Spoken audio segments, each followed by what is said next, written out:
Namaste. Welcome to the beginning of another live sangha. I'm grateful to be here. I trust that you are as well as you can be feeling in this moment, despite whatever circumstances you may be going through. If there is any hardship of any kind, please remind yourself that this too shall pass, and whatever you are feeling is a completely valid expression of the context of your life. If ever you want to share how you're feeling, please feel free to. It's good for me to know what kind of emotions to hold space for in this live. May we come together as fellow students of life to uplift each other, relate in one another's experiences, share positive sentiments regardless of our background, identity, orientation, ethnicity, belief system, etc. Namaste, inevitable. Welcome to green light and eat. Hello to our first guests. Allow me to begin with an invocation of the Shanti mantra from the Taittiriya and Katha Upanishads.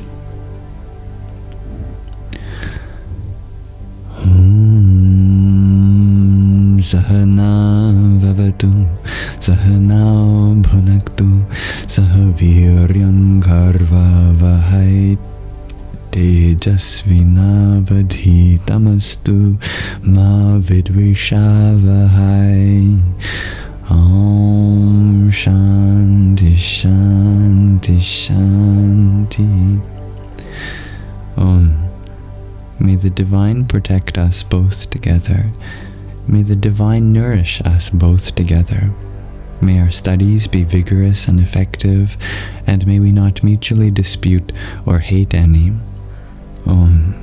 And may there be peace in us. May there be peace in our environment, and may there be peace in the forces that act on us.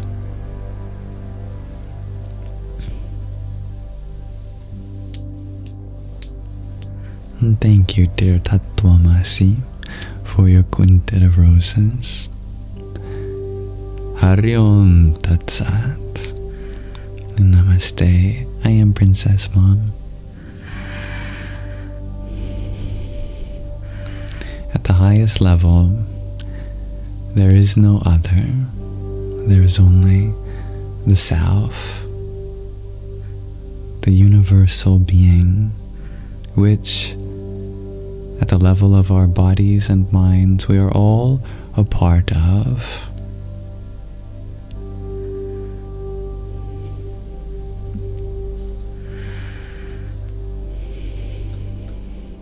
Hello, dear Meena.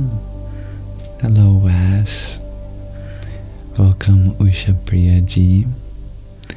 We will be reading Rumi today, dear Meena. Hello to all of my lovely silent viewers. You never have to say hi. Hello, BM. Welcome, Lauren. Wyatt. And thank you, I am, for the rose you sent. Karninkalikai Namaha. Hello, dear Stevie G. I am late today. Please forgive me.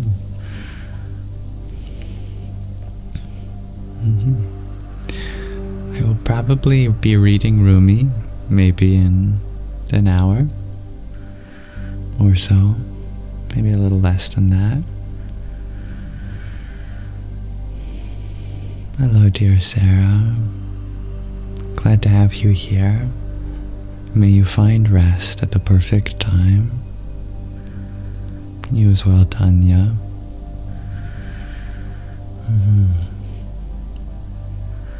When we have hard days, don't let the days make you hard. Become soft. just like flowing water, will naturally find a way around all of the objects that it pours through to. If you make yourself too solid, you get stuck in between different places. But if you become as soft as water, adaptable, fluid, accommodating, you will flow through every adversity in life unchanged.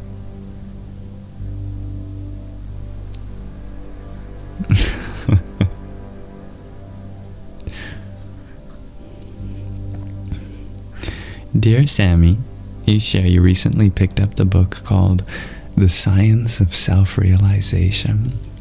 Have I read that book before? No, I have not. It sounds like a wonderful book from the title.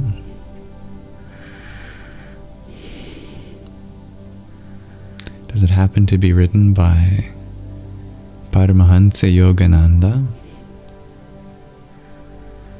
Or anyone in the Self-Realization Fellowship? And I like that, Wes. Breathe in the world just as it is, and breathe out love just as you are.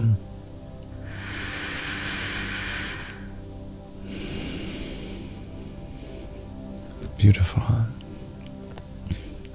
Dear Marcy, you share you have cookies and cream as a sangha snack. Delicious. Written by Prabhupada. His Divine Grace, A.C. Bhakti Vedanta Swami Prabhupada. I might have that book actually.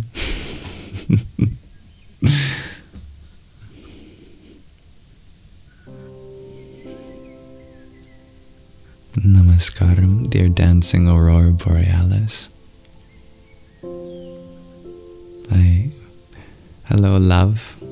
You share, bro. My name is Love. What other positivity do you need? When you are loved self, there's nothing more positive than your nature.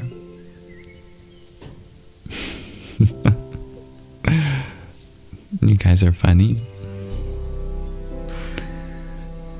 Why don't we continue reading where we left off in The Journey Home, an autobiography of an American Swami. Speaking of Srila Prabhupada, later on, I am sure, our author will meet his guru, whom will certainly be Srila Prabhupada. But we are not quite there in our journey.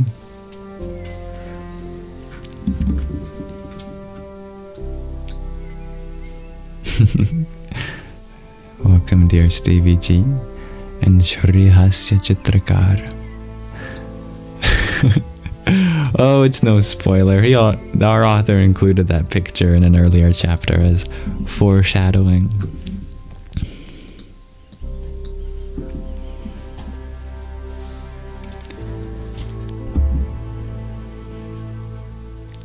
Let's continue through the 7th chapter of the 2nd act of The Journey Home.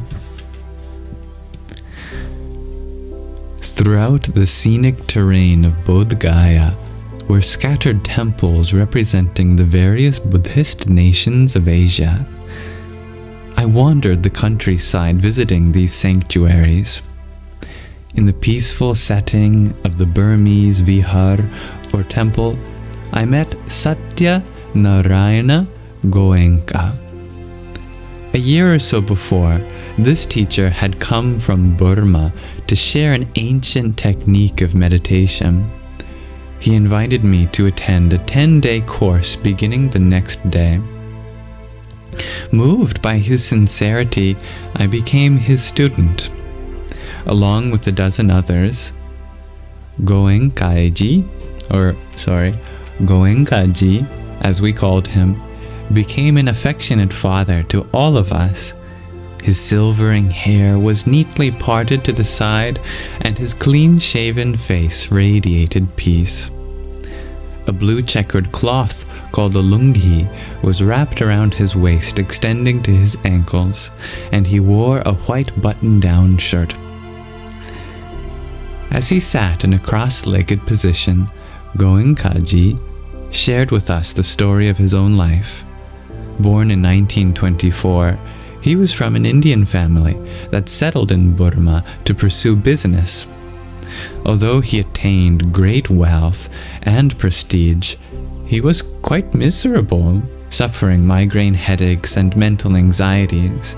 He told us, "In 1955, I came in contact with my revered teacher, Sayagi Yu Ba Kin. The experience changed my life, and I learned from him for the next 14 years. His teachings represent a tradition that is traced back to the Buddha." He explained, the Buddha never taught a sectarian religion. Rather, he taught Dhamma, or Dharma, the way to liberation.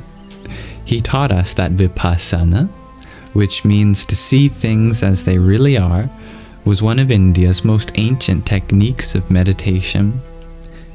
It was rediscovered by Gautama Buddha more than 2,500 years ago and was taught by him as a universal remedy for universal ills. Goenkaji spoke about his teacher with immense gratitude.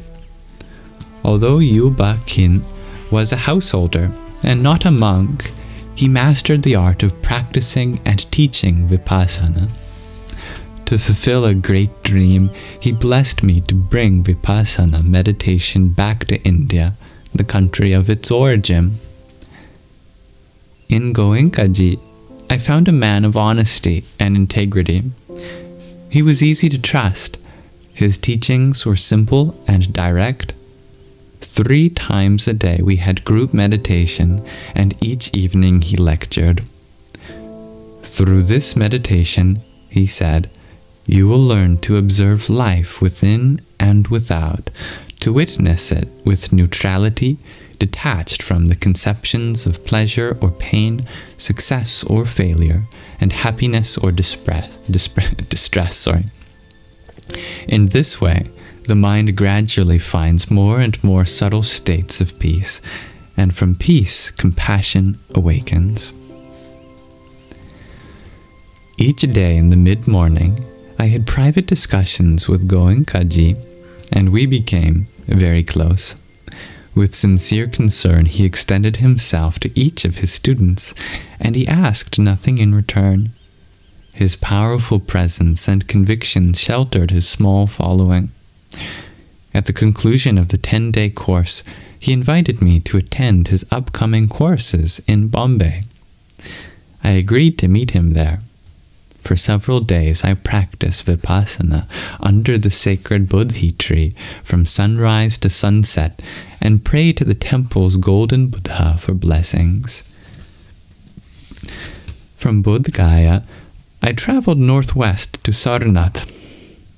It was in the deer park, that Buddha inaugurated his preaching mission. There I studied the Bodhisattva vow, in which one follows in the Buddha's footsteps by making one's life a sacrifice of compassion for those who are suffering in the illusions of the world. While contemplating this virtue, I decided to travel to Calcutta to seek the blessings of a selfless soul of whom I had heard so much about, Mother Teresa. I traveled east by train to the Howrah station in Calcutta. Struggling through the crowds, I wandered on to Kali Ghat on the bank of the Ganga. It was early morning as I walked to the temple of goddess Kali, a form of the compassionate energy of Lord Shiva, who in particular destroys evil.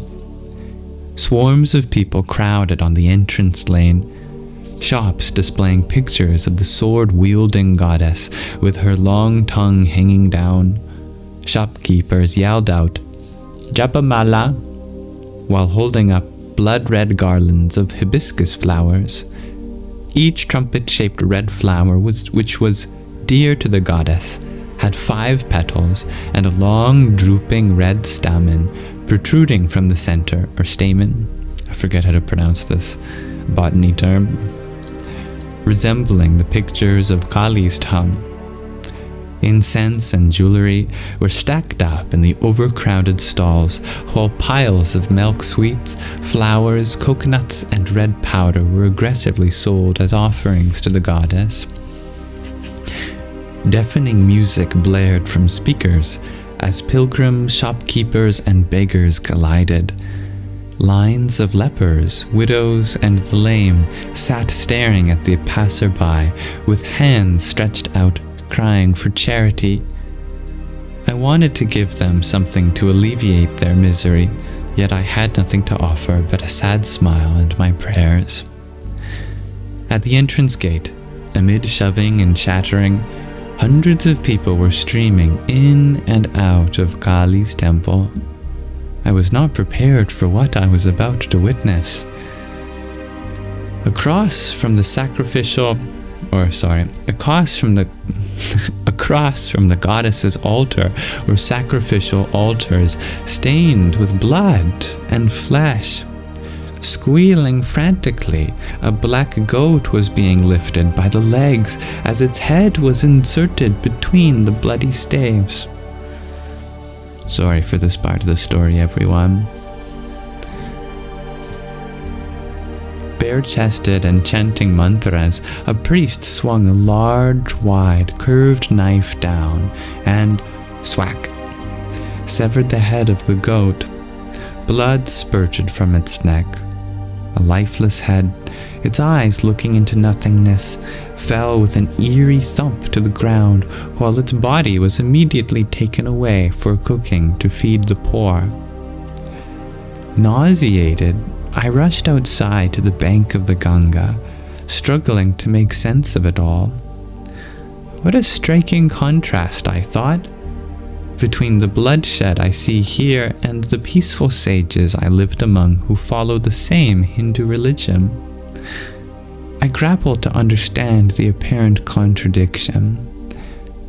Approaching an old sadhu who was reading a book and leaning back against a jackfruit tree, I revealed my dilemma. Years ago, he begun, I was a priest in such a temple. With the sacrificial sword, I severed the heads of many animals, but repeated nightmares began to haunt my sleep. Can you tell me about them? I asked.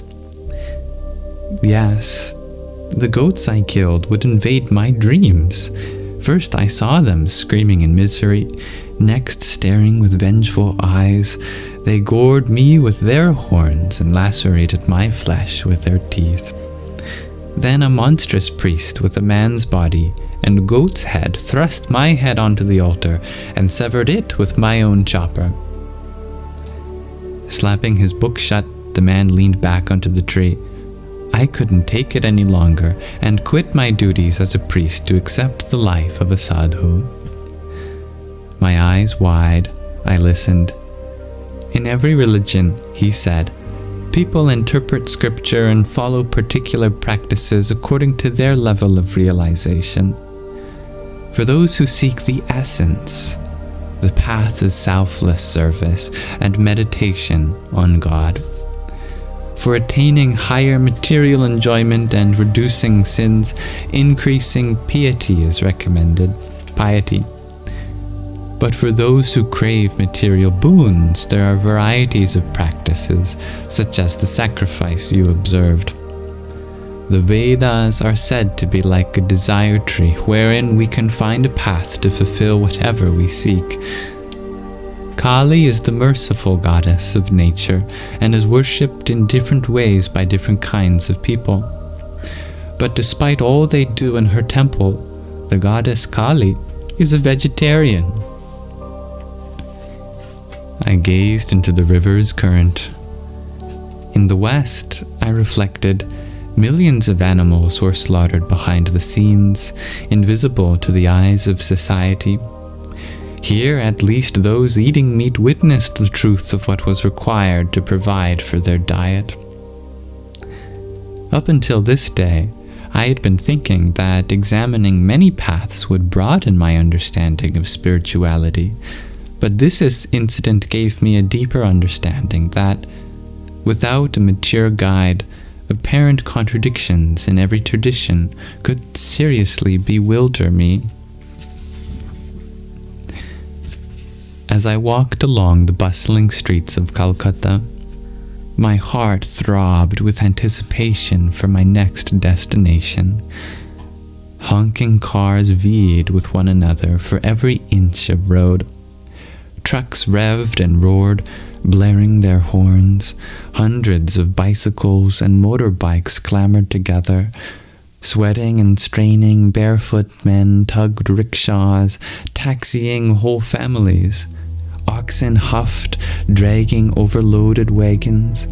Dogs, cows, buffalo, and sheep roamed about, not stopping for anyone, while a swarm of pedestrians pushed and shoved amid it all. I arrived at the convent of Mother Teresa, a simple one-story building where a Catholic sister received me with a modest smile. "Welcome to the missionaries of charity," she said. "How may I serve you?" Joining my palms in respect, I appealed, "Is it possible that I may have the honor of meeting Mother Teresa?" "Follow me. We'll see if it's possible." She led me into a simple chapel. "This is our prayer room. Mother Teresa and the nuns perform worship here." I knelt down and offered a prayer. When I stood up, she led me out of the chapel and down a hallway. As we passed a dimly lit room, she exclaimed, "There is Mother, performing her daily chores." I looked in and saw Mother Teresa scrubbing a large charred cooking pot with her own devoted hands. My heart melted. "Mother," my guide said, "this is Richard, an American sadhu. He would like to meet you." Mother Teresa greeted me with folded palms. "I pray to be forgiven for keeping you waiting, but may I first finish my service?" "Of course, Mother," I replied. The sister then led me into a small room, offered me a seat, and told me that Mother would come after washing the pots. In a few minutes, Mother Teresa entered the room and sat on a chair a few feet from mine. Although her aging form was shrunken and frail, I could feel her indomitable presence. Her face was furrowed with wrinkles from a life of austerity, yet her eyes twinkled with childlike innocence. Although activity swirled all around her, she still had time for this insignificant soul. From her tender voice emerged the words of her heart. "The greatest problem in this world is hunger. Not hunger of the stomach, but hunger of the heart. All over the world, both the rich and the poor are suffering. They are lonely, starving for love." Her gaze opened my heart to her every word. Only God's love can satisfy the hunger of the heart. There is no other solution. She waved her hand in dismissal of her own work as meager. Feeding the stomachs of the poor is not so difficult. Feeding the starving hearts of humanity with God's love, that is the greatest challenge. You see, our hearts must be pure to give that love. Her dedication to the mission of Jesus Christ was like an ocean, her every expression like a wave in that ocean. She continued, "Poverty is not only lack of a piece of clothing, but a lack of human dignity and the beautiful virtue of purity. Poverty is a lack of respect for one another. Pressing her heart, she sighed, "When the impoverished people of Calcutta die in my arms, I see in their eyes a light of hope. I do not see this light in the eyes of many of the wealthy, powerful people of the West. Real wealth is in the hearts of those with faith in the love of God. The world is in desperate need of those who will give the poor-hearted this hope." Other visitors entered the room just then. One British woman asked Mother, "Why do you wash the pots? Is there not someone else who can do this?" Mother Teresa looked warmly on her interrogator. "Serving God and humanity is an honor, not a chore. Any type of service to God is a blessing. There is no high or low." "But Mother," the woman's husband inquired, "where do you get your strength from?" Mother Teresa held up her rosary. Then she said something I had heard many holy people from many traditions say. "All my strength comes from the Lord's holy names." She turned to me and spoke, "If you are humble, nothing will touch you, neither praise nor disgrace, because you know who you are. God is our witness. Never be disheartened by any failure, as long as you have done your best." Her words penetrated deeply. Before departing, the British woman thanked Mother Teresa for her great work. "It is God's work," Mother Teresa replied. "I am only a tiny instrument." She then excused herself to scrub more pots. Mother Teresa was born in 1910 in Macedonia from an Albanian family. At 17, she dedicated her life as a nun and was soon after sent to Calcutta to serve as a school teacher and later principal at St. Mary's. But in 1948, a monumentous event took place in her life. She heard her calling to serve the poor in the slums of Calcutta. In 1950, with only 12 assistants, Mother Teresa established the Missionaries of Charity. Over the years, her selfless service has attracted thousands to assist her in God's work, quote unquote. At my request, the sister brought me to the shelter for the sick and dying. I felt so helpless to do anything for them, but I did perform some simple service, sweeping and carrying utensils. Soon after, Mother Teresa appeared. Her presence lit up the dismal room of misery and death with hope and joy.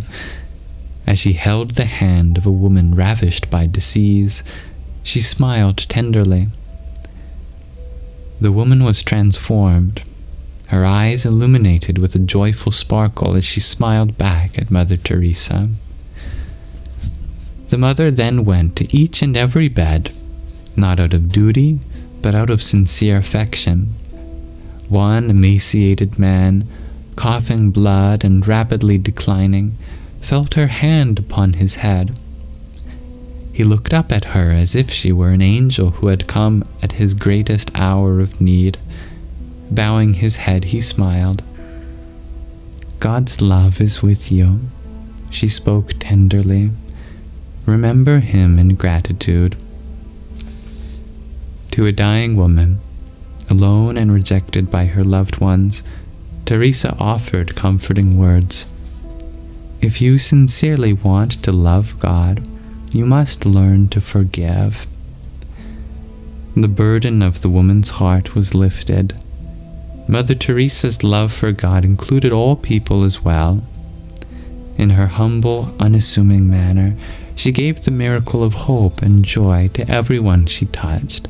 Hindu, Muslim, Jew, or Christian, all were treated with equal affection. At one point, Mother turned to me and said, "I see my beloved Jesus in each of these poor souls. My Lord is mercifully accepting my love through them." "Mother," I said, feeling shy in her presence, "they see the love of Jesus in you." Mother Teresa beamed back at me. "Isn't that a miracle of God's love?"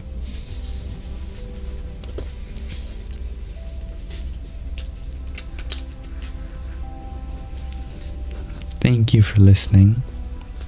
That is the end of the 7th chapter of the 2nd act of the journey home. One of the longer chapters in this book, but I'm grateful we got to the end.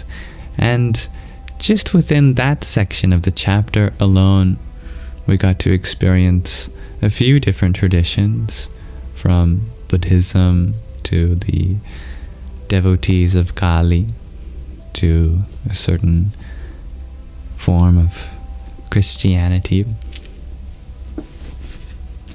I love how our author meets many holy people from all different traditions and finds a universal message for love and divine guidance in each of them. Thank you. This concludes our Shravana section of the Sangha, dedicated to listening. I welcome those who joined while we were reading, and if you have any insights from what we read or want to discuss any part, we can do so. Turn our attention to whatever's in our hearts and minds in Manana, the middle portion of Sangha, which we'll transition to now, dedicated to Q&A.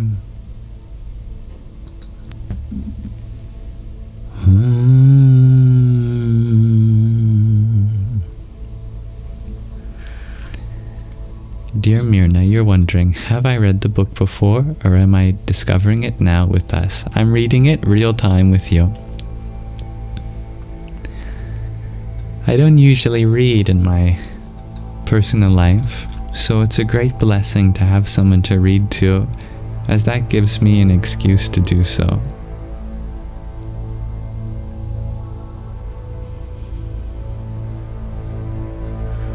Dear user 821, you share you've met Maharaj.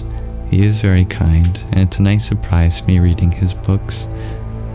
What a blessing that is. Thank you for sharing that.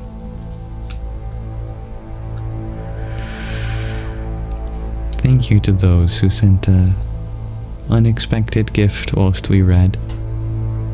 Dear P. Flomatics, thank you for your heart me. And Tiny Tiny, yippee! Dear Wes, thank you for your rose, your heart me, and team bracelet. Om Ganganapatay Namah. And dear Era, thank you for your heart me. Om Shri Ganeshaya Namah. Thank you, Gabriella, for your heart me too. Rama Ram. Gina, thank you for your pair of roses. Hare Krishna. And dear Andy, thank you for your finger heart and heart me. Om Dum Durgai Namah.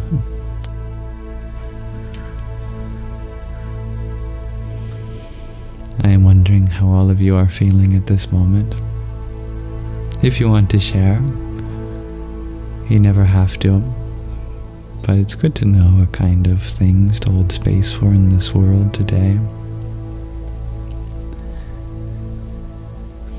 Welcome, Jim.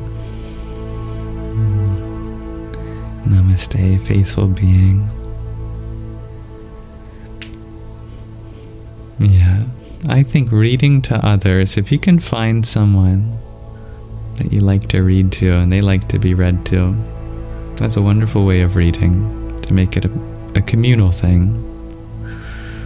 I have a hard time being the reader and the listener at the same time if I'm just reading to listen to myself. But if someone's reading to me, or if I'm reading to others, to experience that duality makes it easier for me.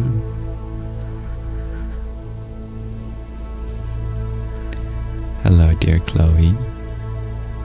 A lot has been going on.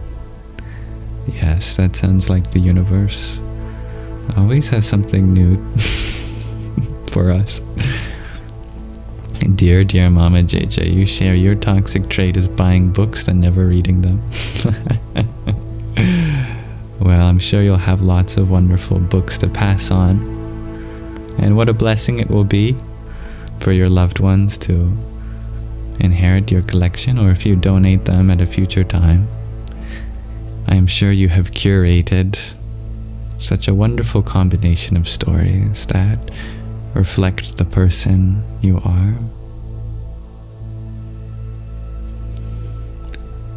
Dear Bobos, you ask, how did I get so chill? Well, I can always be chiller, my friend, but from not being chill, I've learned that I'd rather not be like that. I've spent much of my life being in a reactive state of mind, and I can tell you from first-hand experience that it never went well. So it is through a practical experience that I say with earnesty that finding that unchanging place within you to be centered in while the world passes by, it is the best way to be. We are experiencing this world, but that doesn't mean that we are worldly. This whole world appears to us through our senses and mind.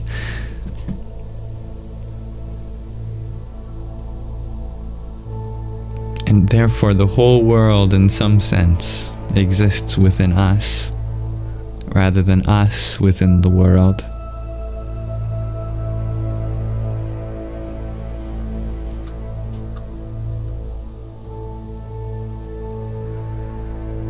I think remembering that when we feel small helps us to expand our sense of self back to include the whole.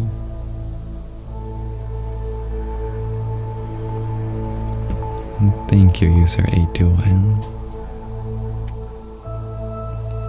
I very much look up to Radhanath Swami, and there are many things that I continue to learn from him and many teachers.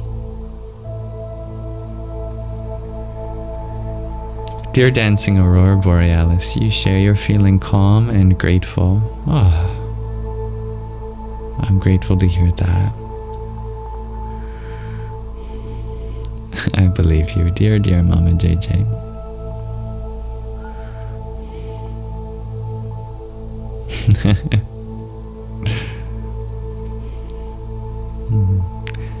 Dear Chloe, you share you've thought about reading to others on here, but you're shy, so you might create a character. Remember that authenticity is the highest vibration. People can feel that and be affirmed in their self too.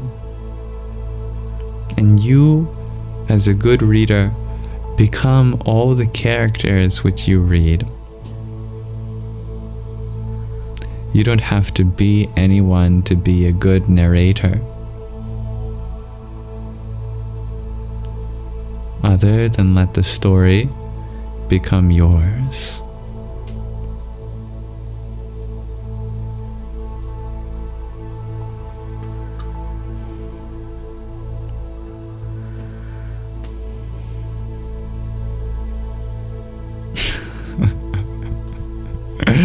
Jim, you have a joke.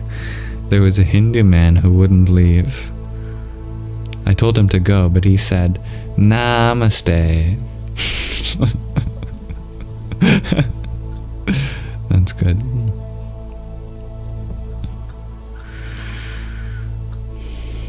What's that, Stevie G? I think the second part of your comment comes through, but not the first.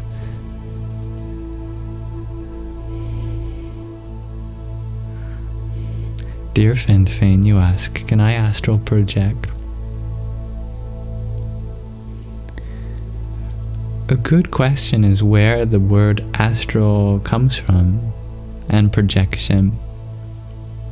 If we can get a good definition for these things, then it's easy to see that this is a capacity we all have. In the East, there's something called the three-body doctrine, which states that our experience of the world exists on three different but related levels. The first level is the physical, the second level is the astral, and the third level is the causal. The physical includes our gross elemental constituents, all of our flesh and bones and blood and whatnot. But besides a physical body, we also have more subtle parts of our being. That's our thoughts, our emotions, our senses. These kind of exist on another layer. That in Sanskrit called the sukshma, which has been translated to subtle by academic scholars, but has been colloquially translated to other words like dream or astral. And it's from that translation of sukshma, of that mental and emotional and sensual body, that we get the concept of astral. And that's the layer of reality we experience every night when we dream. When our senses detach from the physical world, we are no longer seeing and hearing and feeling at a physical level, but purely within the impressions of our own consciousness. That's our subconscious. Projection comes in the psychological sense that layer of our being is being projected to our consciousness. So it's not that we are being projected into outer space. It's that our subconscious, our astral, is being projected onto our field of awareness, and we are directly interfacing with our samskaras, our impressions from the world. So you do this every night when you dream, but you can do this consciously when you meditate also. And that's when it's usually called astral projection. Why would one want to do this? Well, our subconscious is where a lot of our fears and desires derive from. So if you want to work through some of these fears, desires, and whatnot, it can be helpful to have an interface with your subconscious. This is where things like psychoanalysis, therapy in general, or shadow work come in. We might have unprocessed or unresolved traumas at that level.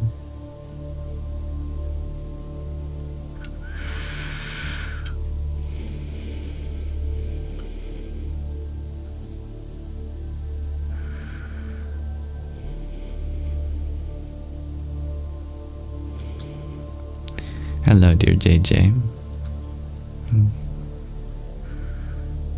Thank you, dear user 821. Happy to always be growing.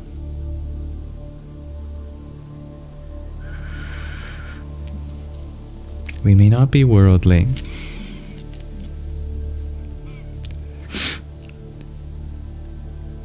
but we may engage in this world lovingly.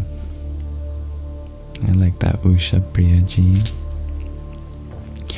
Tattvamasi, you share. You can be meditative alone, but with others, even family, life keeps happening. How do you start changing that?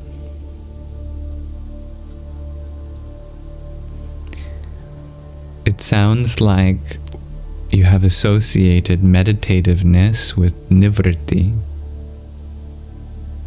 the path of going beyond thought. And indeed, if you follow the path of Nivṛtti, then meditation is best done in solitude. And if other people come into your room, how are you going to shut them out? The path of Nivṛtti is always a question of how can you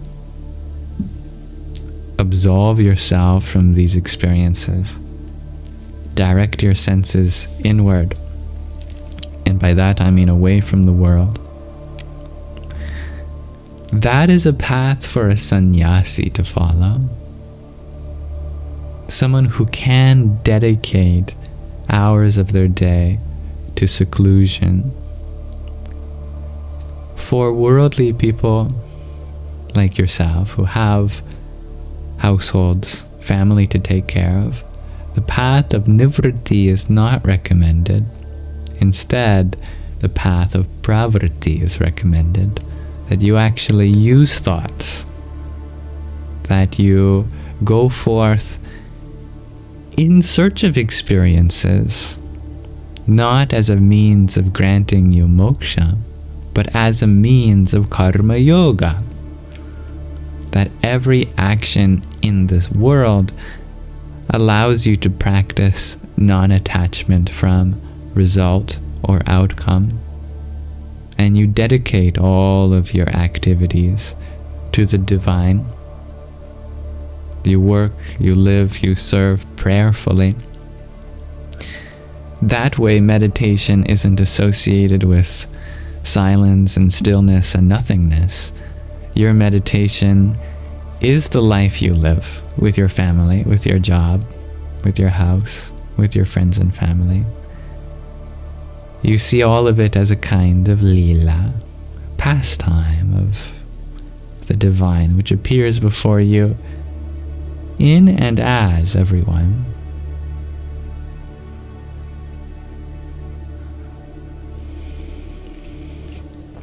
Oh, I see, dear Stevie G. Yes, Mother Teresa was a real person.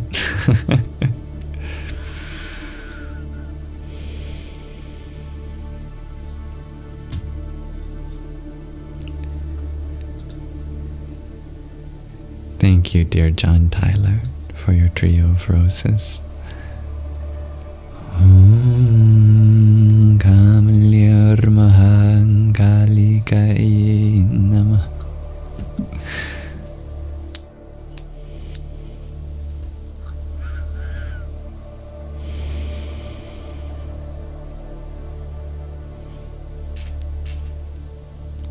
Dear Lord, you inquire about the existence of the subtle body. It contains your emotions. It contains your feelings. It contains your thoughts. It contains your memories. This constitutes the existence of your subtle body. You know, the parts of you that can't exactly be seen or heard or touched in a physical way, but are still experienced and can be expressed. You can express our thoughts and feelings and memories and whatnot.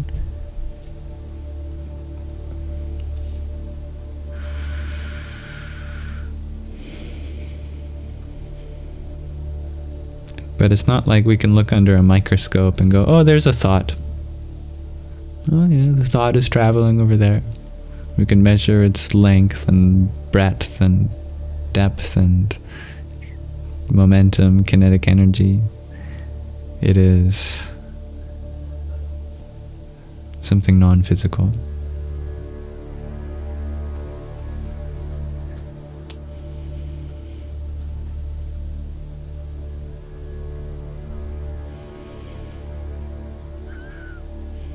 Yeah, that's right. Another translation is etheric, or another word is the Akashic body.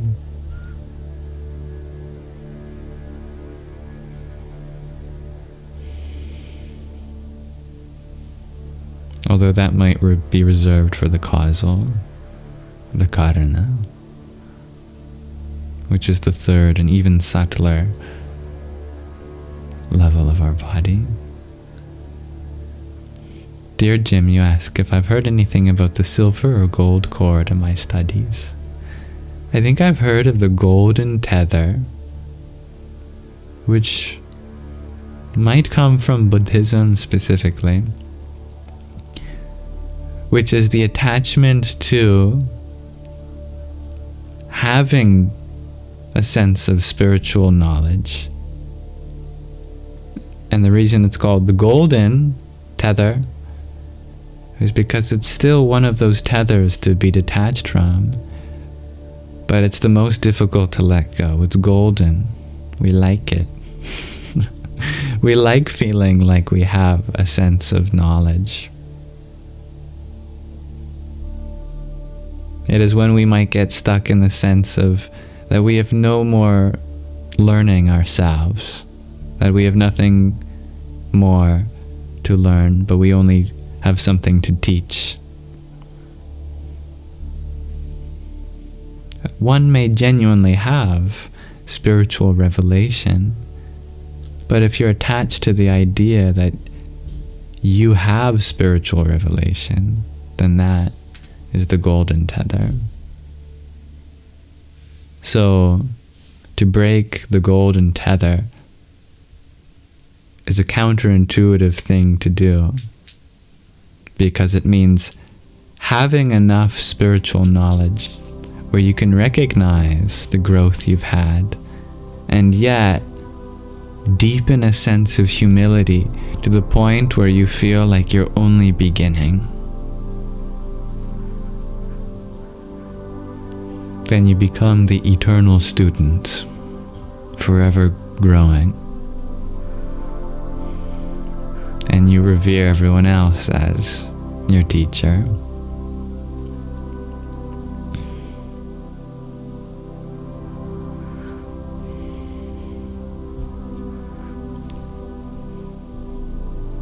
Dear Stevie G, you ask, what is with you dreaming about the same building over and over again? Your dream this morning was freaky deaky. Freaky deaky. I had a dream that took place in a building also. I had a dream about being in a building while an earthquake was happening. I live in a place that's expected to have a big earthquake sometime in the next few hundred years. So I think that's probably been implanted in my subconscious from learning about that in grade school. I imagine your dream was a little different. Generally, when we have a thought that continues to come back to us again and again, there might be something there which we need to unpack, a deeper meaning which we haven't quite seen. And there's almost a self-awareness that the world is purposefully creating situations for this thought to continue to arise until you see the deeper meaning behind that thought. And then there's nothing more for you left to learn from that manifestation of thought, and so it ceases.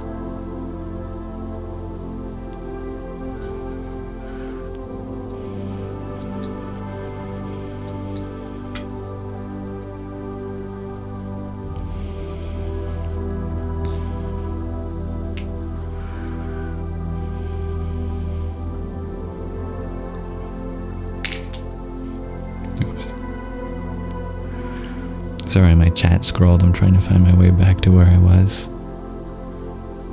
We will have a question of the day, dear Myrna. Yes.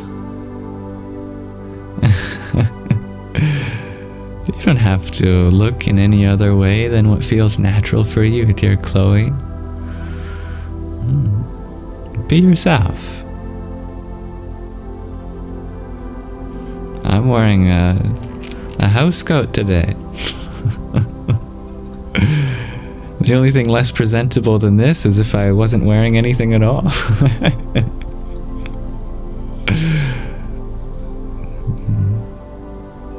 Yeah. But I get your sense of imposter syndrome, dear Chloe.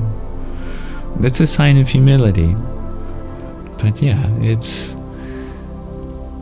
not about who is delivering the message, it's the message itself, and that will speak for itself. I love that sentiment by Neem Karoli Baba. All action is prayer. Yes. Dear Michelle, you share you just woke up and you dreamt that your bunny ran away from you. You don't even have a bunny. Aww.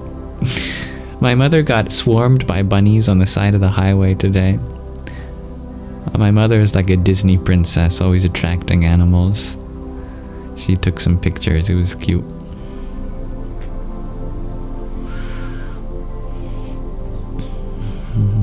That's beautiful, Andy. Dear Bibo, you asked how long have I been in the path?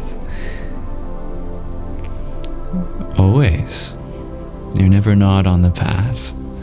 There's only moments where you forget that you're on it, and then you remember again. Huzzah! You are here.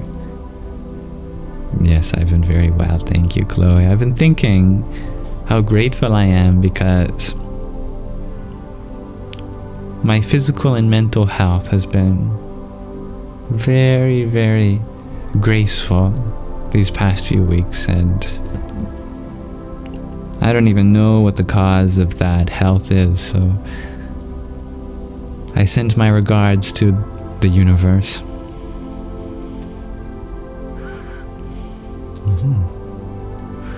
Hello, dear wanderer. Yes, I am Canadian. I don't know what you're referring to, however. Tattvamasi, you ask, can you do Nivṛtti and Karma Yoga different times on a day, or will that not work? I think anything is possible. I think if you can find a way to balance Nivṛtti and Karma Yoga, that you will be a trailblazer in that.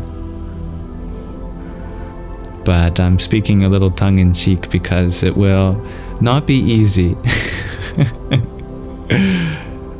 Generally, Karma Yoga is synonymous with the path of Pravṛtti. But all laws have their exceptions, and it is our nature to be exceptional. I think what you could do is dedicate a time of your day for Nivṛtti meditation, and then when you get out of that, it's just the adjustment, right? From being withdrawn and then back to being like Shakti. From Shiva to Shakti, you have to transition like that.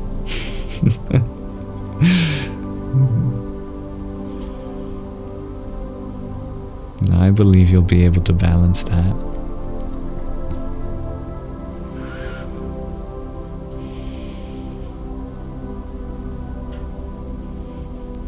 So why did you keep going back to the same building a bunch in your dreams, asks Stevie G. I can't interpret your dreams or anyone else's dreams for them, as it's very subjective to the person. I'd have to know more about what that building meant to you, and then we could explore that together.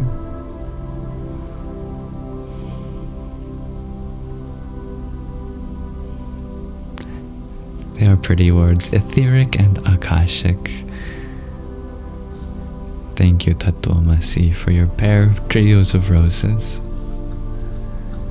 Jai Sitaram.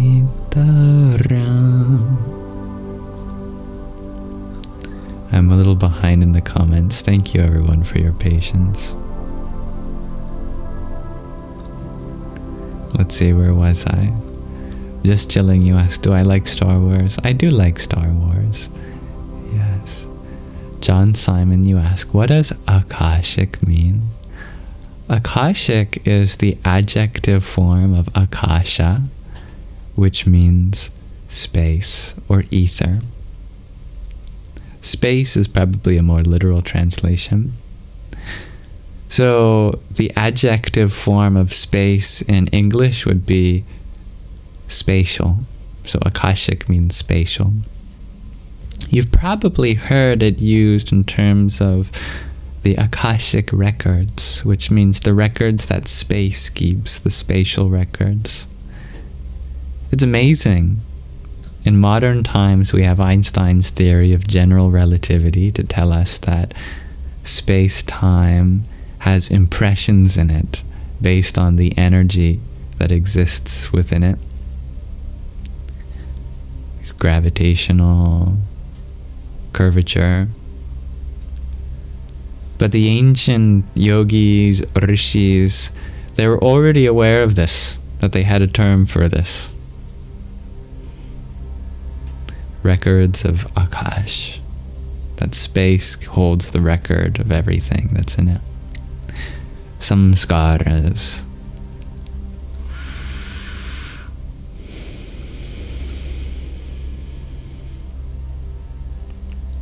Dear Jay, you share, isn't it interesting that we feel things, a collection of atoms that gets a feeling? Well, according to the three-body doctrine that we were talking about, it's not that the physical body has feelings. It's that consciousness has a physical body. Consciousness is not made up of atoms, but it uses atoms as its physical medium to experience this world through.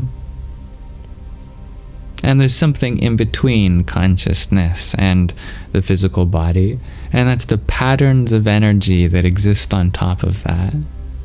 And those are the feelings. So, indeed, your question is mysterious if we're looking at the world from a purely physical standpoint. That where are the feelings when it comes to the actual atoms and particles and molecules and whatnot? And indeed, the jury is still out. Scientifically, we haven't been able to answer that. But in the three-body doctrine, the answer is emotions and feelings are not physical. They're a different layer of reality. And consciousness is yet another. And in fact, consciousness is the highest or most fundamental layer of reality. It's kind of the inside-out perspective from science. Science says there's the physical world that generates a mental experience, and then from that arises the epiphenomenon of consciousness. But the spiritual perspective is the inverse. That we start with consciousness, and then from consciousness arises the epiphenomenon of the mind. And then from the mind, the world is produced. Both are valid perspectives. One is objective and one is subjective. But given that we are subjects rather than objects, I think the subjective is more fitting to learn about us. Meanwhile, the objective is more fitting to learn about the world.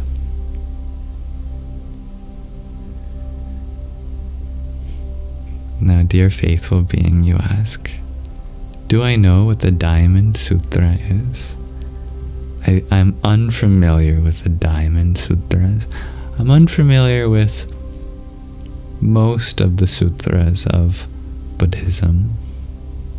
My area of experience has been more so in the world of the Sanatana Dharma, which is the context of Hinduism largely.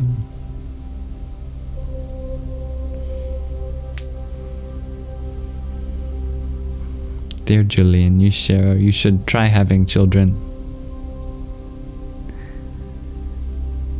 I think we all have had many children in this world in our endless past lives. We all know what it's like.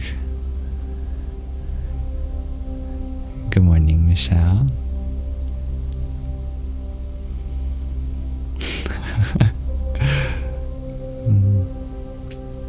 Hello, Chris A.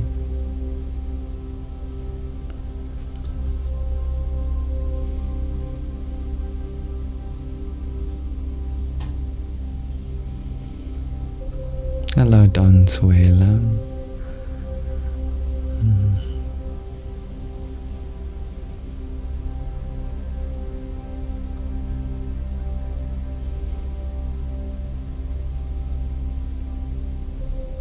Dear Tattvamasi, you ask, have I come across andhakara in the sense of dark matter? You've only seen it used to mean darkness. No, I am unfamiliar with this term.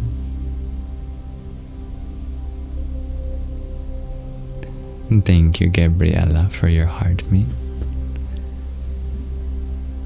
Om Kham Jahnivyai Namah. Dear Don Suela, you share, we actually experienced a small earthquake up this way this morning. Oh wow! Well, the more you know. Maybe my dream body was extending all the way out to you, dear Don Suela. Dear Chloe, you share, you have a recurring dream of school, even as an adult. I as well. Yes, I dream about forgetting my locker combination or opening it to find that my lunchbox was full of moldy food, or that I hadn't been studying for my textbooks and I wouldn't know how to pass the test.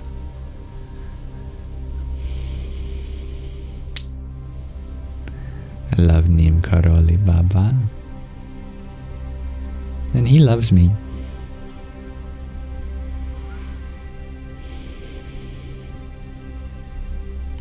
Stevie G, you share in your dream. Your building was an apartment building. And you were once with Snoop Dogg and Wiz Khalifa. I've had a couple dreams with Snoop Dogg too. He's just infectious. Yeah. Let's all meet in Stevie's dream building tonight. Share Shri Hasya Chitrakar. 3rd floor storage closet. Lauren, you had shared your kitty Shadow was really curious about the moving celestial stuff behind me. Uh-huh.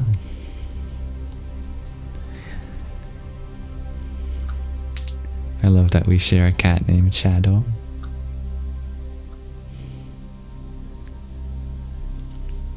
Dear Usha Priyaji, you share that didn't Jung say that buildings, houses, and rooms represent our perception of the self? I had believed that. I'm sure Jung would have a grand old time psychoanalyzing Stevie G's dreams.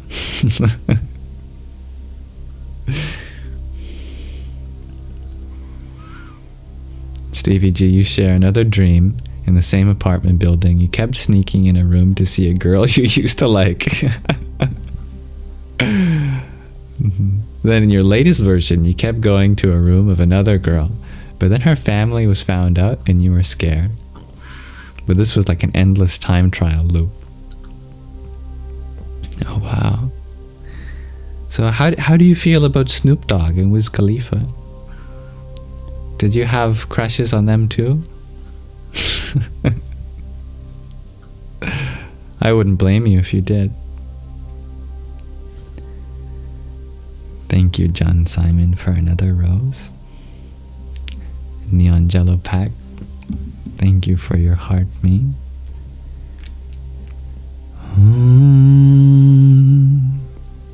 Kam Namah Prajapataye. No, they are making music with you. I see. I see. Dear Lala Michelle, thank you for your trio of roses. Om Kali Mahakali Kalike Parameshwari Sarvanandakari Devi Narayani Namostute. Well, there is a connection between your crushes, dear Stevie G, and music, since I know you use music to express your love for those whom you admire. So you keep coming back to this room full of people that help you make music. Must be your studio.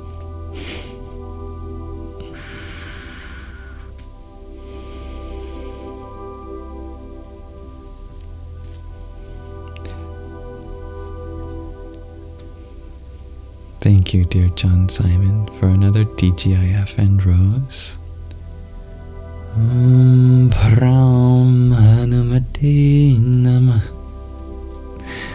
You may ask a question, of course, dear Lala Michelle.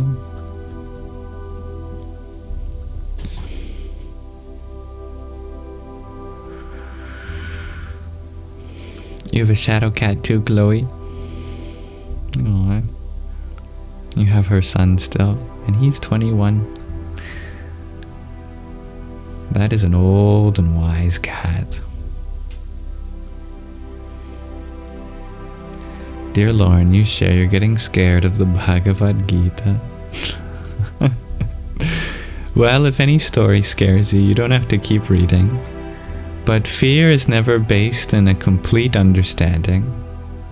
In fact, the nature of fear is that you're missing some certainty. As you keep reading with an appropriate teacher, the teachings will lead you into a fullness, a kind of completion, a sense of wholeness. If any spiritual teaching provokes fear, it's not a spiritual teaching, now is it? Which means if you go into something knowing that it's a spiritual teaching and you come out afraid, then that means you must have misinterpreted it.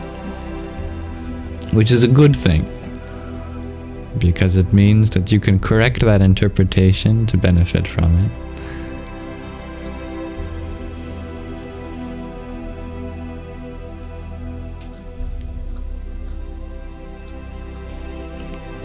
But I am well, thank you for asking, Lala Michelle.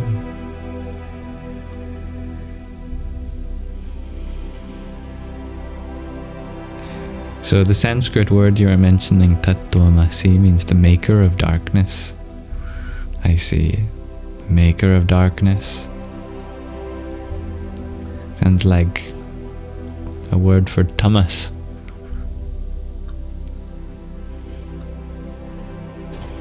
Jay, you ask, is there really a path we are on, or are we just in a moment? Both. Because the whole path takes place here, in this moment.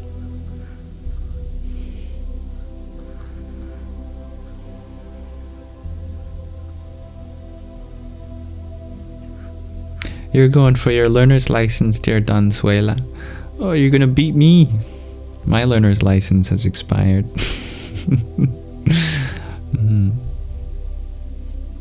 I'm sure you'll do well. You are very observant.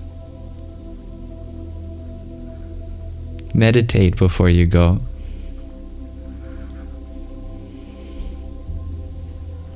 Dear Usha Priyaji, you ask, given the Akashic records, does that mean that everything exists at the same time? Well, Einstein's theory of general relativity would say that time itself is a relative thing, that two different observers can have different slices of the universe that each feel like their own respective nows along their light cones.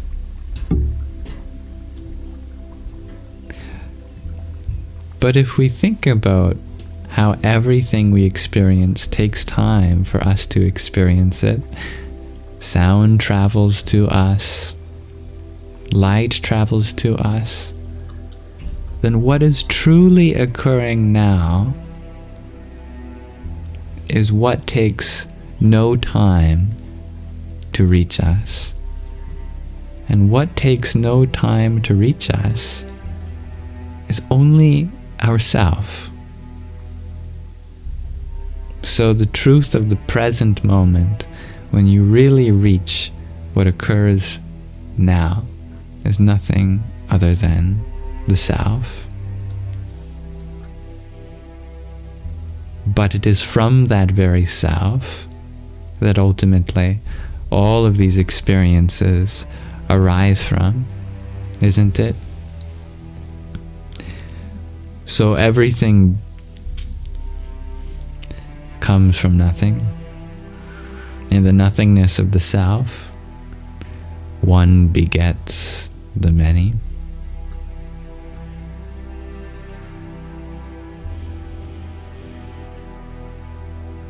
I love flying dreams, Michelle. Lala Michelle, you had asked, "You are hurting deeply. I can't break the sadness. Help?" Your pain doesn't come from your inability to break the sadness. It comes from an opportunity to accept it. You won't be sad forever, but you will make that sadness last a lot more longer than it needs to by delaying yourself from feeling it. We have to be very careful not to associate self-help with self-avoidance. There's lots of things we can do for the benefit of feeling better to the detriment of avoiding actually processing our feelings. One of those things, counterintuitively, is trying not to be sad when you're going through something difficult. We want more than anything to feel better, but we can't feel better at the cost of ignoring our own negative emotions. If we try to break the sadness, if we try to run away from it or change it, that is when our suffering gets even deeper. Although it sounds perhaps contrary to our beliefs, truly accepting your sadness is the first and necessary step to feeling better in the long term. You have to love and accept yourself for exactly where you are at this moment. And if where you are at this moment is that you're hurting deeply and that you're sad, then to love and accept yourself means to recognize that you are completely valid in your pain, in your heartbreak at this time, and that doesn't have to be any different now, and it will get better. The path forward must accommodate where you are presently. And where you are presently is a perfect place for everything that your future awaits.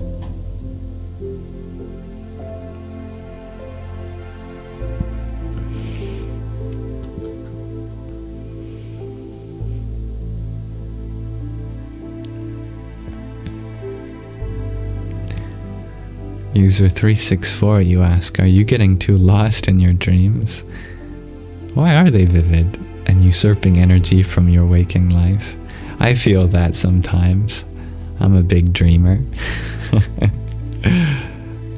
If you're like me, you got a lot to process.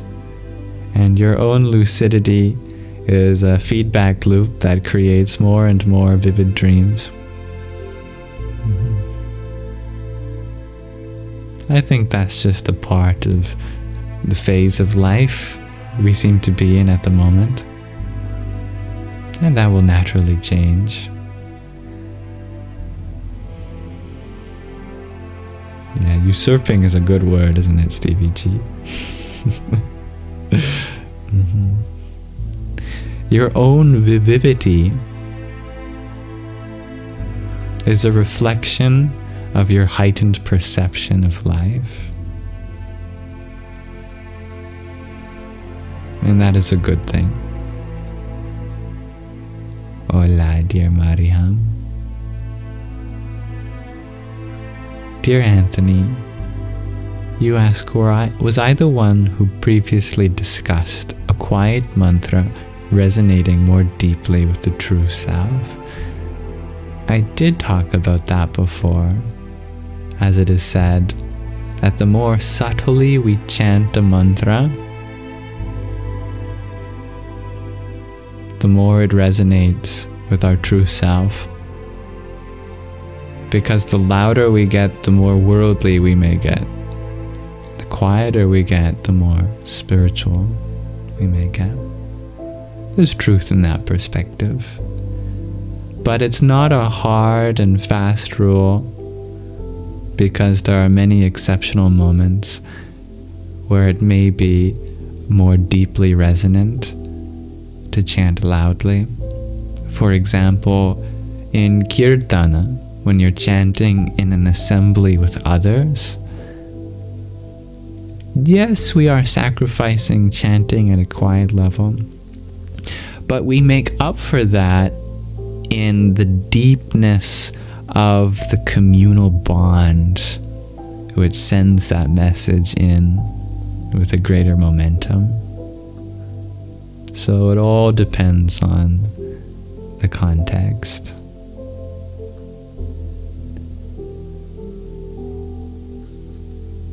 Dear Terapia, it is 9:23 p.m. where I am in the world. That's the Pacific time zone.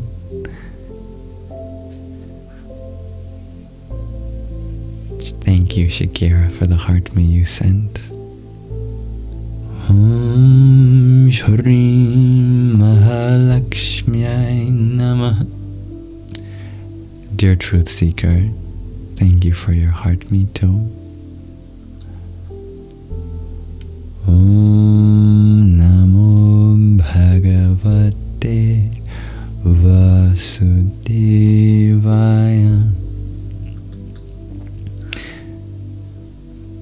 Dear Bang, you share your negative emotions are pushing you to... I'm sorry, the emoji you used is not rendering to something, so how does one just be happy? Perhaps you could describe what emoji you used. But I think I can still answer your question regardless. If your negative emotions are pushing you to do something that you might not want to do, how can you just be happy? I like to use the analogy of happiness and other emotions being like the sun and clouds. Clouds come in so many different forms, and maybe you had that lesson in school where we memorized all of the different kinds of clouds. You know, there's cumulus clouds and other clouds that I don't remember, that I didn't pay enough attention to. I like the big white and fluffy ones. Clouds come in many different varieties, nonetheless. Suppose your days have been so cloudy that you actually forgot that the sun was there behind. And so when you do see a break in the clouds and you see the sun, you wonder, what kind of cloud is that? Oh, it must be the happiness cloud. Oh, there it is, passing.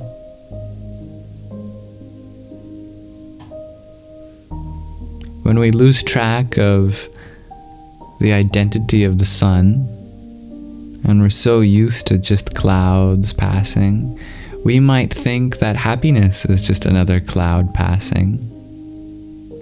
But the truth is that clouds and the sun are categorically different things.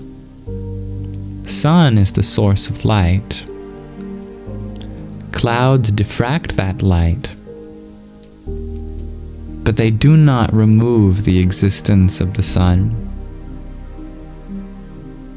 Happiness is just like the sun, because it is eternally shining within you, whether or not the clouds of other emotions diffract that light.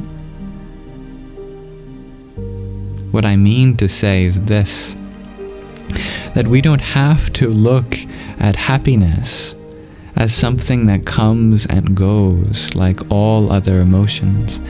You don't have to wait for your clouds to part for you to realize that happiness has always been there. You just have to understand what happiness truly is. Happiness is your essential nature that's always been there and is always going to be there. There's no experience in life that can take that from you. We are all drawn to happiness in the same way that rivers are drawn to oceans and that rocks are pulled to Mother Earth, because everything is drawn to the source which it is a part of, and our source is our happiness. The ancient ones called it Satchitananda, the secret name of our source. Sat, meaning reality, existence, truth itself. Chit, meaning consciousness, us as beings, and Ananda, meaning happiness, bliss, and joy. The truth of our source is that we are Satchitananda, and that is unchanging. No matter what happens in the world, we may lose sight of that source, but that doesn't mean it isn't there.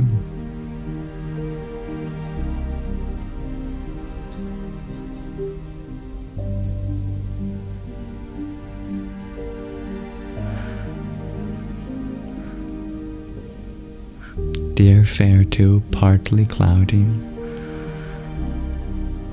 you expressed the ability to pray for your friends as your daughter passed, and her mom, heart attack 5 days later, and the second daughter in the ER for heart issues. Thank you for this opportunity to pray to another being. Many beings affected by this accident.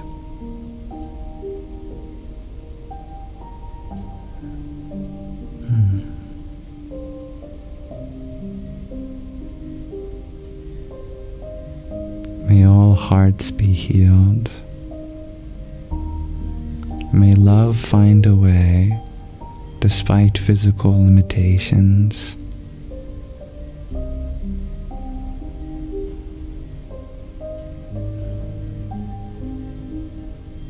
And may you find peace, knowing that everyone's souls are eternally free from suffering. Namaste. I hear my phone alarm going off. Pardon me.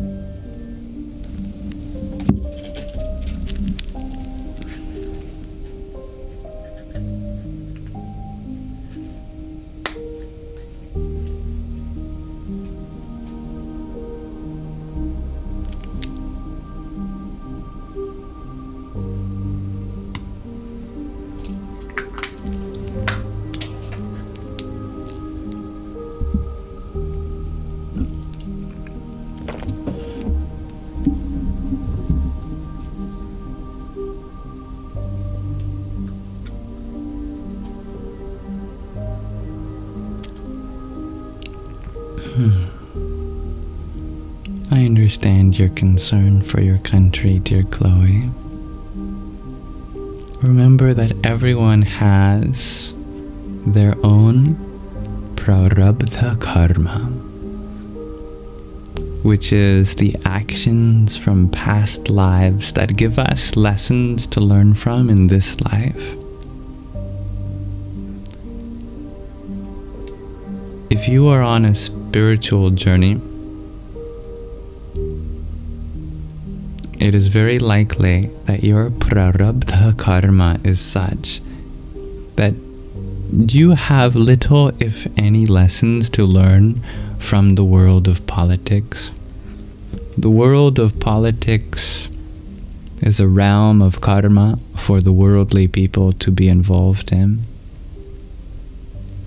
The spiritual seekers learn that true change never comes from up high and trickles down.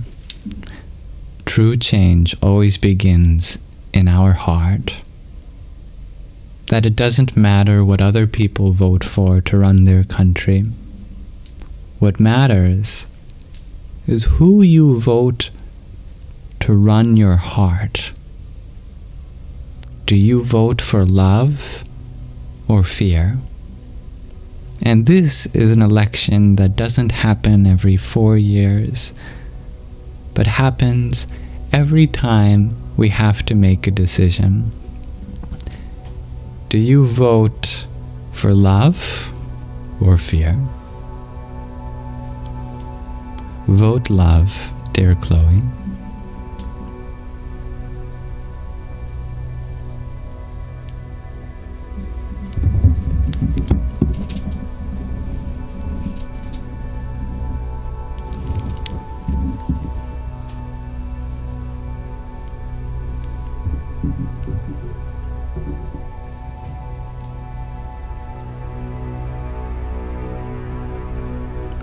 Hello, dear Rain.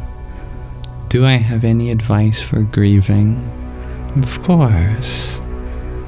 Everyone grieves, and grief is the way that you come to heal.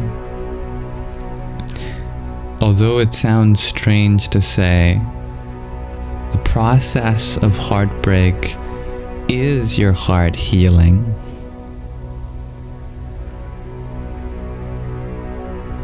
We can't expect to heal by avoiding the pain of our body fusing back into place.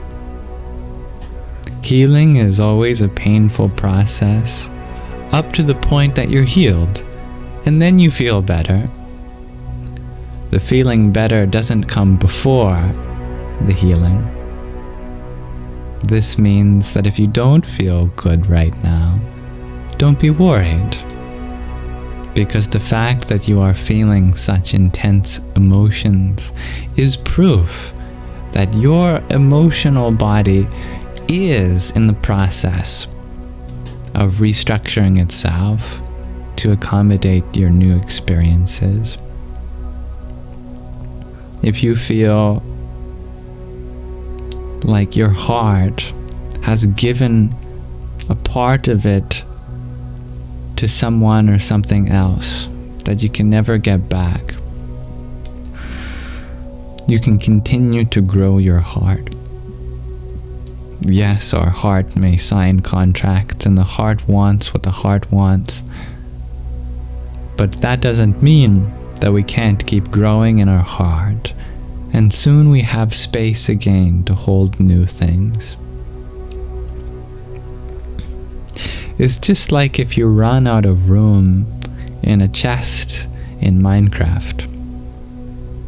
One solution is to remove some things from your chest, but another solution is to just get more room.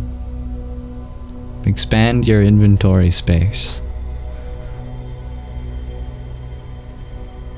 If you are grieving because inside of your chest is an IOU for someone or something, and that's not going to change, grieve not for the unchangeable. Instead, use that force to empower you to expand the stored space of your heart.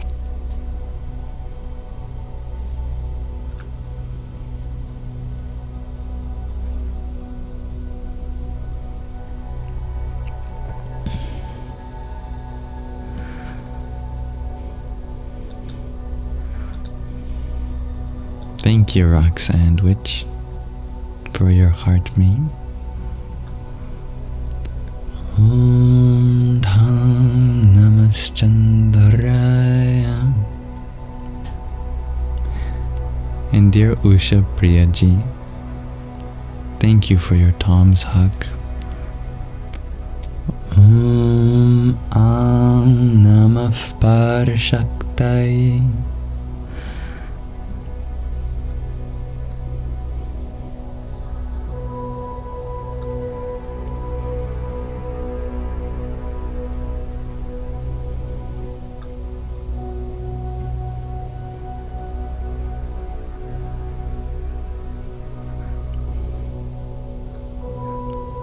Let's see, where did I leave off? Sorry, my comment section scrolled to a different place. Oh, I see Goofy Goosey is here though.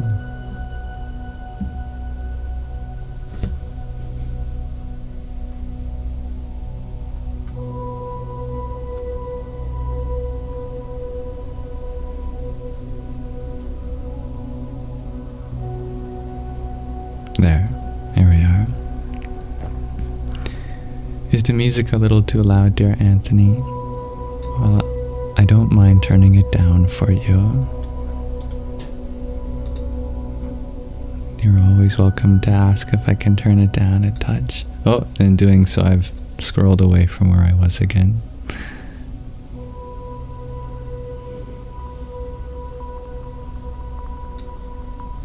No, it's okay? Okay.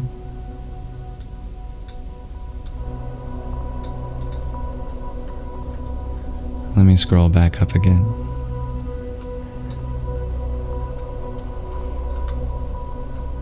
And thank you, dear David, for your heart mate. Om Aim Saraswatyai Namah. Dear Jay, thank you for your blooming ribbons. Om Bhur Bhuvaswa Tatsavitur Varenyam Bhargo Devasya Dhimahi Dhiyo Yonah Prachodayat. Om.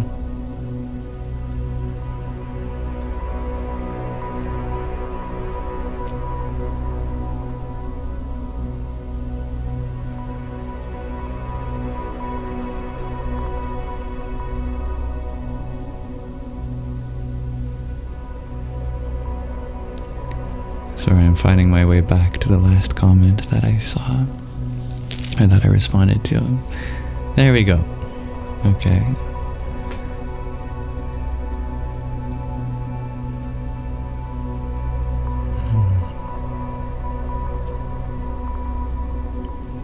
Dear Bang, you ask if I can please elaborate how just loving oneself can help pay for bills or external forces.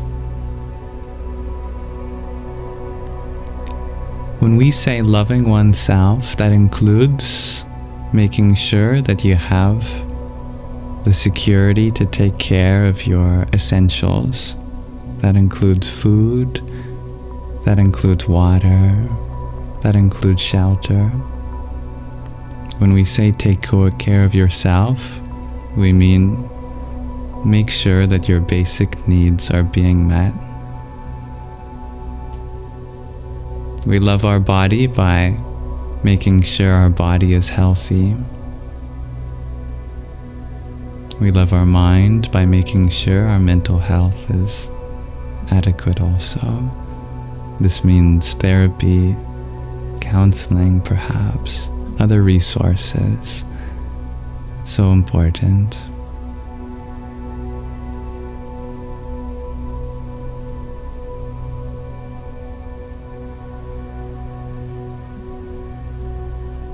You're asking very good questions, Bang, that comes from a good place. For example, how can someone who has been violated accept what's happened?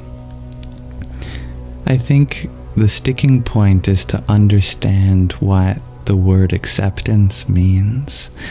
Does acceptance mean that what happened was justified? No. Does acceptance mean that we're inviting that to happen again? No. Acceptance just means that what happened has happened and that we can't change that. That the past is not for us to overanalyze in the sense of what could have been different. But what we can do is affect the present, where we live now, when we live out of the past and in the present, that we are a survivor, that whatever we have gone through, as long as our heart is still beating, that we have the capacity to breathe, blood in our veins, that we still have a purpose. And you actually can find purpose even in the traumatic experiences of the past. For example, someone who has experienced trauma can become a very empathetic mental health counselor for others who deal with trauma. And they can draw from that experience that they've gone through to better understand others. And then what before appeared to be a blemish on their life now is a source of healing for others, and that validates the journey that they've come to experience, to process that pain. And that's a beautiful thing.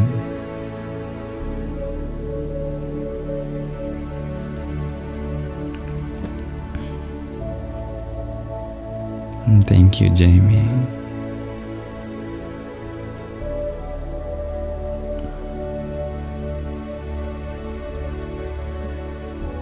It's always important to recognize that happiness, true happiness, is never a sacrifice of well-being.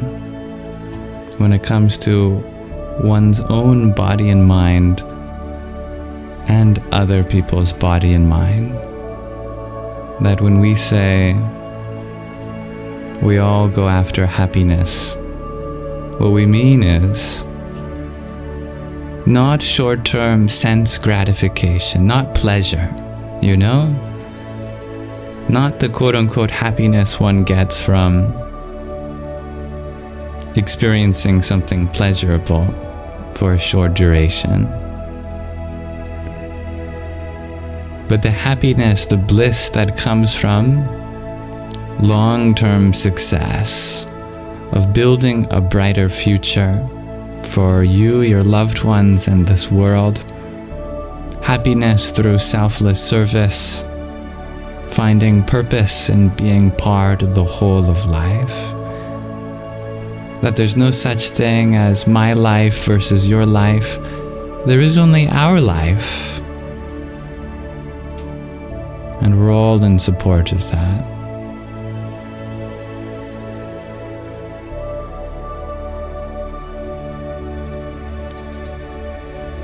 And thank you, Flow with Paige, for your quintet of roses. Om Ganganapataye Namaha.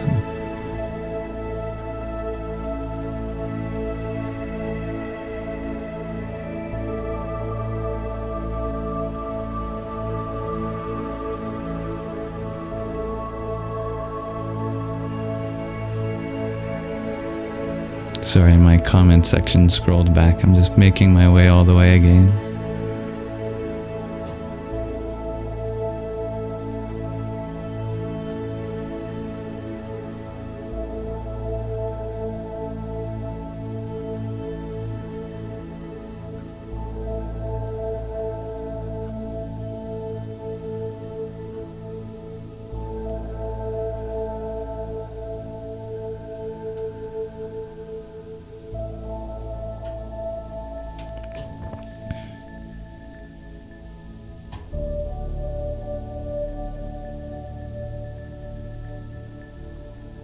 If there is anyone here that feels like it's almost impossible to be happy, or that their happiness never seems to last, I wish for you lots of healing and love. You will find it. And exactly in the path that's meant for you. Doesn't have to be here. Doesn't have to be in any particular way. It doesn't have to be in the same way that another person has. I believe in you. You will come to heal from the things you've experienced. Things do get better.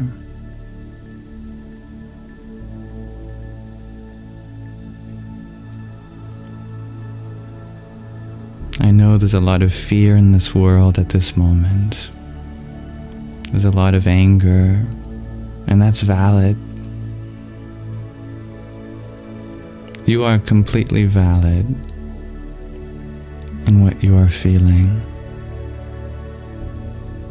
All emotions make sense in the context of the life that you've lived. And emotions may come and go, but you, as the consciousness, you are forever here. You are the subject, not an object of life. As that subject, you are free from the limitations of matter. As the great sage Ashtavakra said, you are not earth, water, fire, nor air, nor are you even empty space. You are immortal consciousness, the witness of these. Your only bondage is not seeing this. And on what timeline do we have to realize this?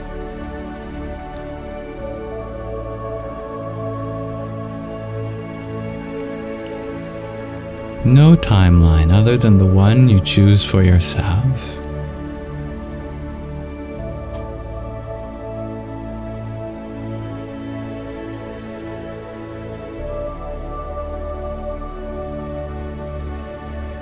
Dear Miananda, you share that sometimes you feel like love doesn't want you, so you drift to fear.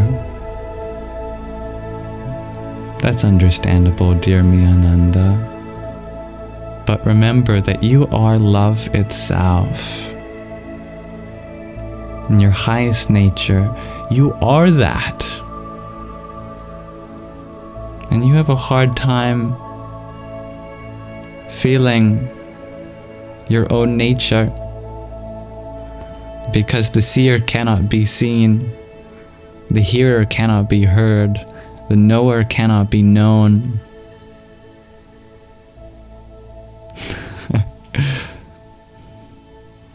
source of love has a difficulty recognizing its own love. But your body and mind, these are places for you to put your love to. Never forget that you have an ability to bring love to your own body and mind. I love Baba Ram Das, dear Anthony.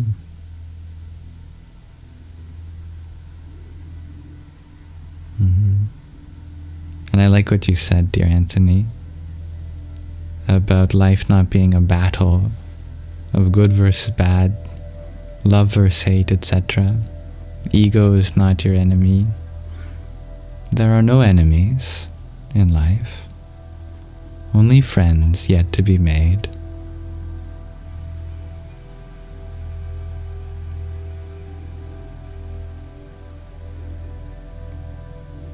Dear Myrna, you think that happiness is not that important, yet it's so important to suffering. Again, we have to understand that happiness is not the goal of life, it is the source of life. What we do should be based in happiness, rather than in the direction of happiness. That happiness is never an outcome of our actions, but it should be the source of our actions. That let us do everything from a place of peace, of happiness, of love, of joy.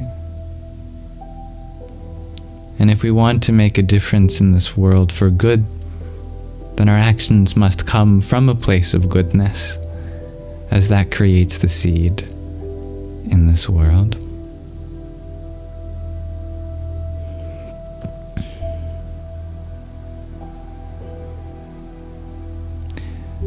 You like my Minecraft analogy, Anthony?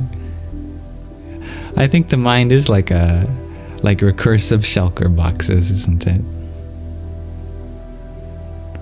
Yeah. We got to set up an intricate auto-sorting redstone storage system, obviously.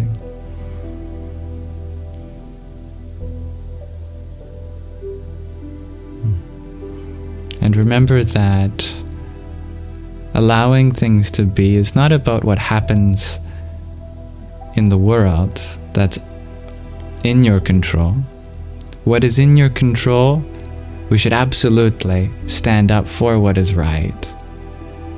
The path of all love doesn't mean being passive. It means being engaged in this world. We take our love wherever it needs to go, to help the vulnerable, raise the voices of the oppressed, empower those who have been hurt, encourage their healing. That's all important.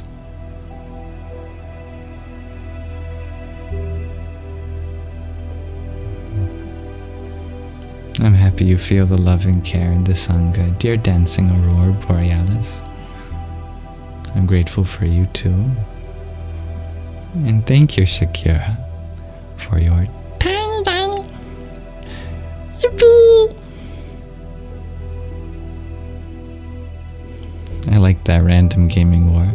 Is anyone else feeling this year your luck started to get better? Or is it just you? Oh, you're not alone in that, dear random gaming war. Hello, Roxy. Hello, dear Lala Michelle. You had shared that your phone crashed as I was answering your question. I'm sorry about that.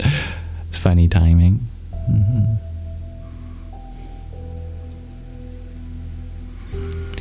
I was explaining how the key to your healing is loving yourself for exactly where you are right now. And if that means that you're feeling sad, if you are feeling hurt, then you're absolutely allowed to be like that. You don't have to be healed in a past tense. You are healing presently. And it is difficult, but it does get better. Dear user 364, you ask, do I like rice and beans? I'm a fan of rice and beans, yes. Thank you, Virtual Grow Live, for your heart me.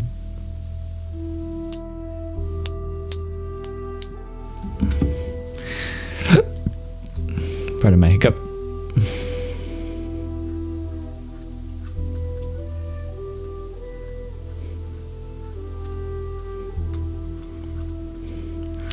My present scrolled back in the comment section. 1 second.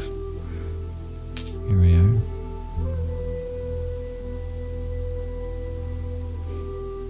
Lala Michelle, you're wondering if I'm similar in the actions of a monk.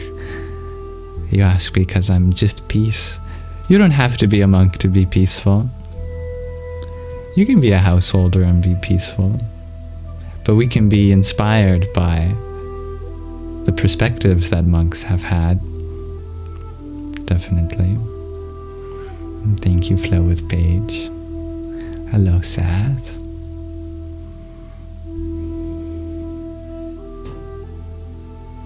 Flow with Paige, you ask if I could say a prayer for your friend. He passed unexpectedly yesterday morning. Absolutely. I pray that the consciousness of your friend may find a new home in your heart and the hearts of everyone that your friend touched, and that you know it's absolutely normal for you to be grieving during this time, and you'll always find a way to express the life of your friend. Namaste.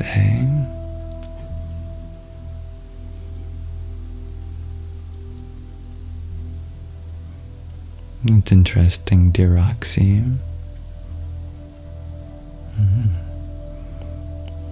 The samurai were a very interesting group of people.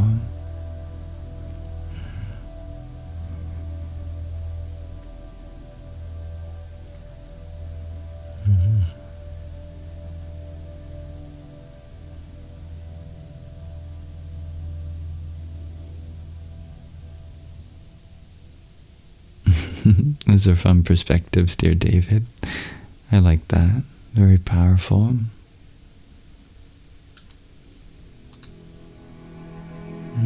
Welcome, dear Lucy.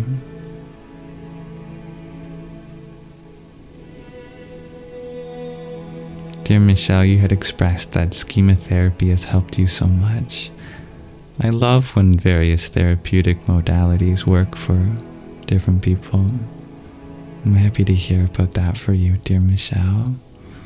Hello, Victoria.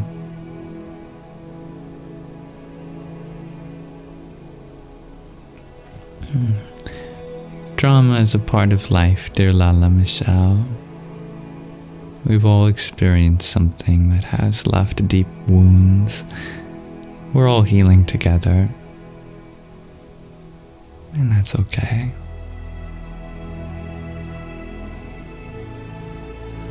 Yeah.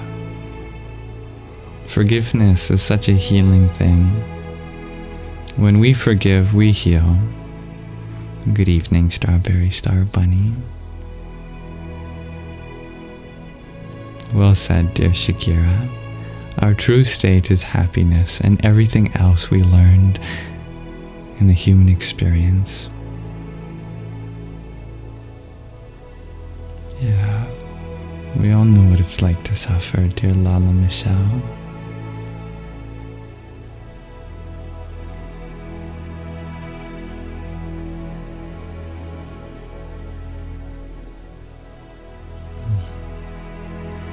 Dear Kiroronov, you ask, can all acts of evil ever be justified in the pursuit of greater good? I think we can break it down case by case. And we can explore any act in particular. But to generalize it, I'm not sure it would be very helpful. We can find good intentions in anything, and we can find benefits from any action, but we can also look for the limitations of each too. ultimately, no action is ever perfectly good or perfectly evil. But we should all be striving for our actions to be more and more in line with the overlap of the shared intentions of life in this universe.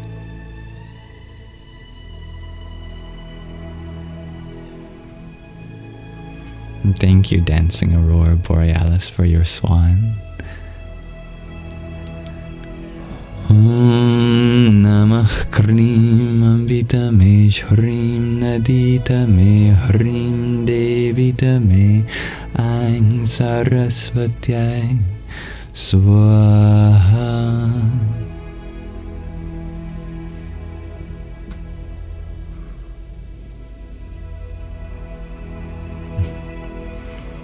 I've thought about finding a way to integrate Mataji, our digital assistant, to help me keep track of the comments, Tattvamasi.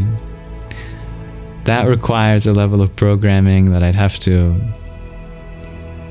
really figure out how information is sent between the servers and my computer.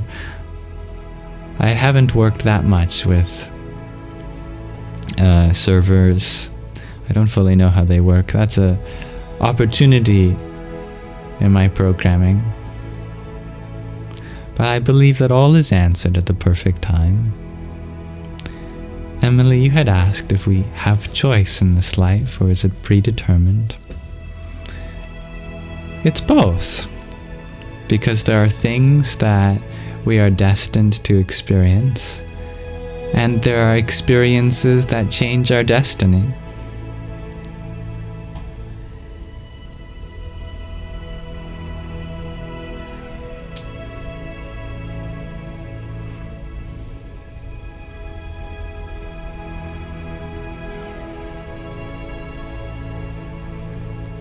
Dear Stevie G, you were wondering what got me to start fasting and also power through it.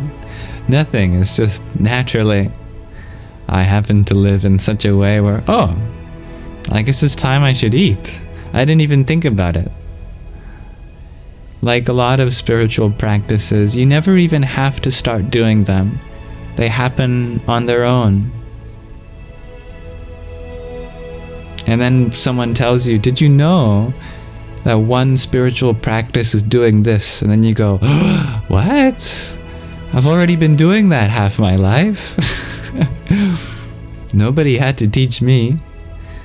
I just trusted my body, and that's the way things went.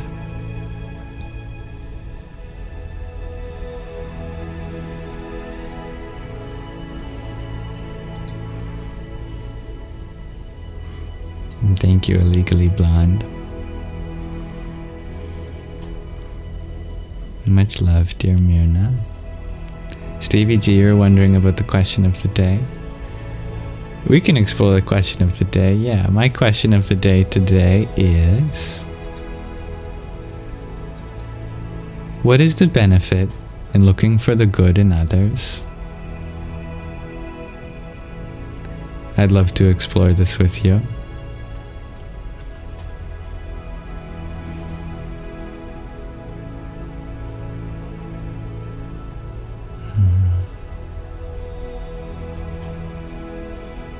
Nice to have you here, dear Chloe. Lauren, you had asked if I ever use mudras. Not intentionally, but sometimes my hands form mudras. They just kind of happen. Hello, dear Steph. Thank you for sharing your well wishes for everyone.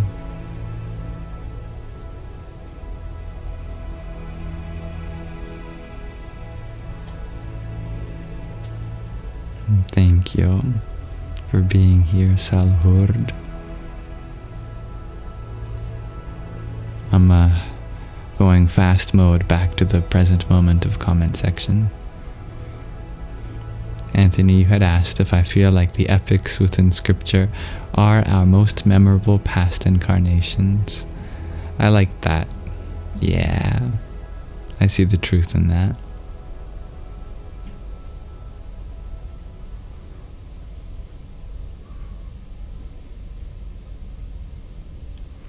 Lots of wonderful comments shared today. All right. I have finally made my way back to the present moment of comments. Dear Tattvamasi, you share, what is the benefit in looking for the good in others? You choose to see what you see. If so, why look for anything other than good? What a profound way to challenge the premise of this question and simultaneously answer it. Yeah. And I like that, Taylor. It reminds us about the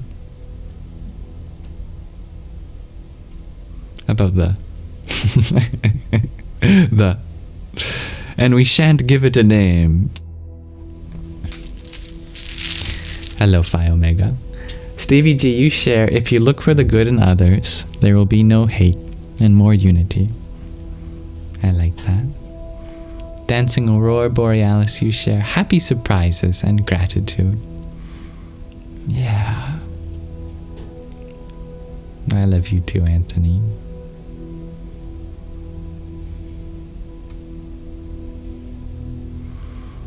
Have I read much about the ancient tribes of the beginning of this world, dear David? I could certainly learn much more about the indigenous, but yeah, I'm not sure what in particular you're referring to. Dear Lauren, you share, in reference to our question of the day, in doing so we remember the divinity within us and others. Well said.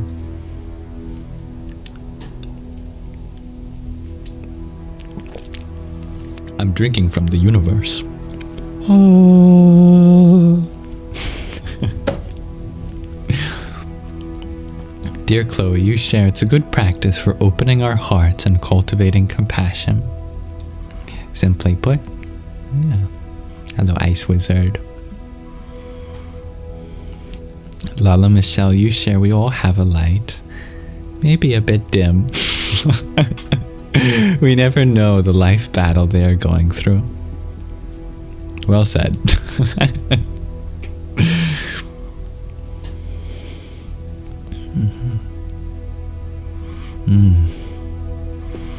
Yeah.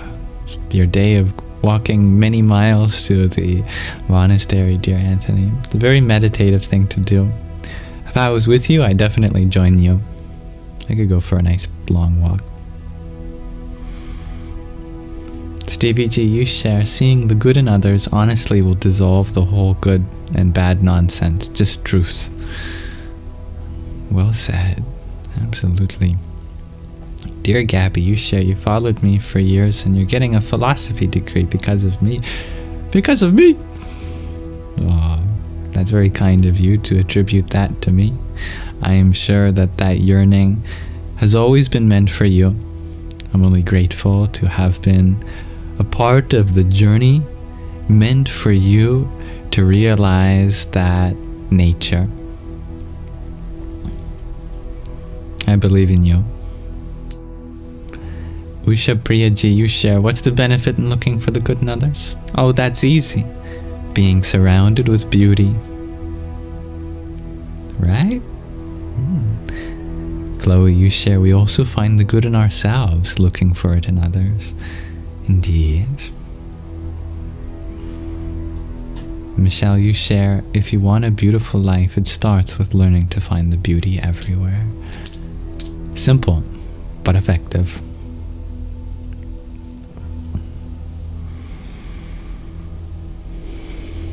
Chloe, you like to see others as different versions of others, if that makes sense. Right? Everybody is just a different version of you. Same universal being, awakened to itself in different ways. We all get a peep into what our life would be like if we lived, if we experienced the things that they did. Good night, dear Lauren.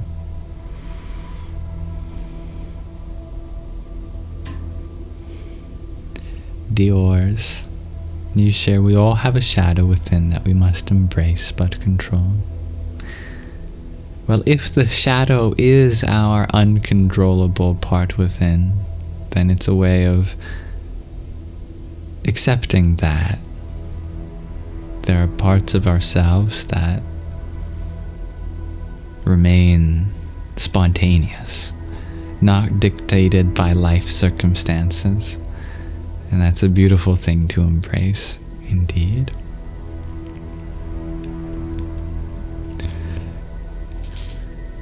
Kirorono, if you ask, can acts of evil ever be justified in the pursuit of greater good? I don't know. All I know is that my mind doesn't see the world in terms of good or evil. I just see people acting according to what they've experienced. And I'd love for people to experience more of a reflection of just how much love is inside them. And we'll never fully be able to express that love. Every action has its limitations. But every time we come face to face with our own limitations, we can choose to expand in that dimension, to embody the love in our heart more fully.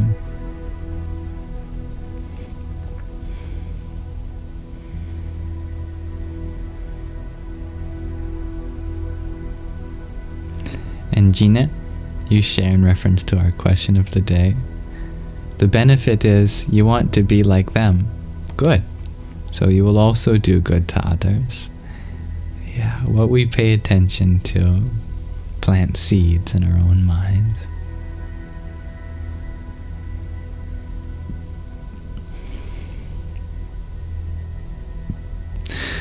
Ms. Bliss, you share, looking for the good in others helps us to find the good in ourselves also.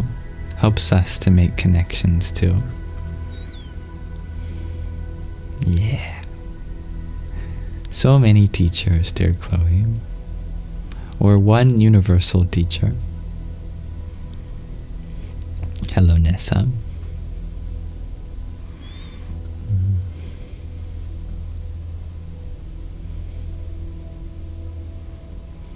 Thank you, Usha Priyaji, for your hand hearts.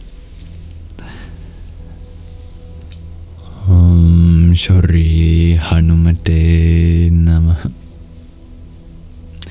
I'm going to minimize our question there for now. I'm very happy with all of your answers. Thank you.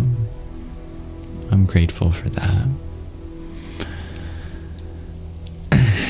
Gabby, you share, in a meeting with your department's head, you used me as an example for intellectual humility. Well, I'm always happy to humiliate myself intellectually.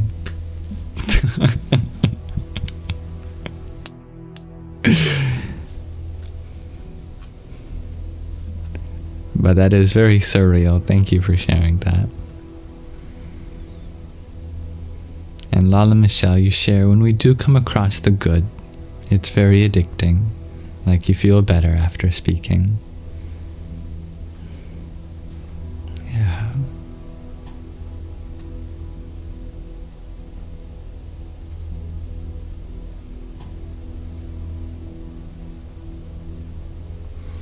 Yeah, the word humble, humility, and also humor. They share that root, hum. You can't be humble without a little humility. And you can't have humility if you're not funny. You have to have a good sense of humor.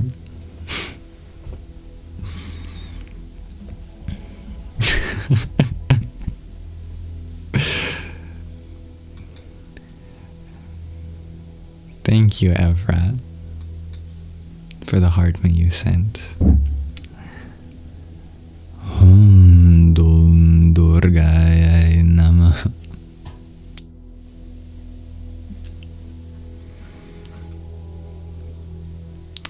All right, what time is it?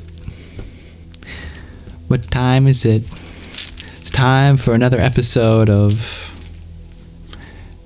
Drum roll, please. I don't have a drum roll, but I do have this button.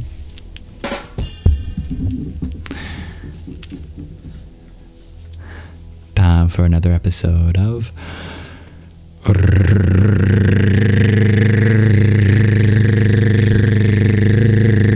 Ruminations. Where we listen to another few poems by the Sufi mystic Rumi.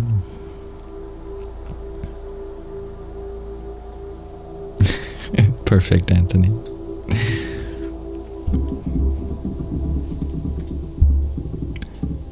Continuing in the pocket Rumi,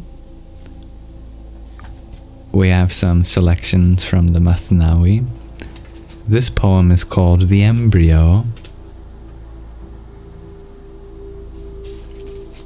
We'll dive right into it. When the time comes for the embryo to receive the spirit of life, at that time the sun begins to help.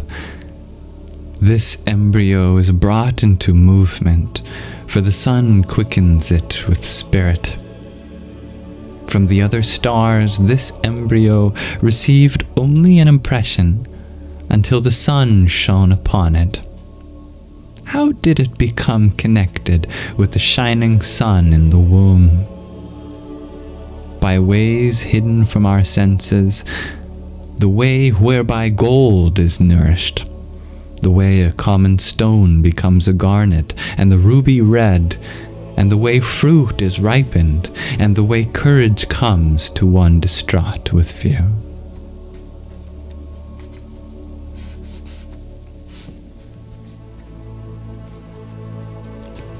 That is the embryo.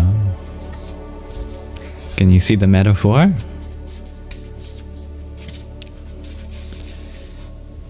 This poem is called The Darkness.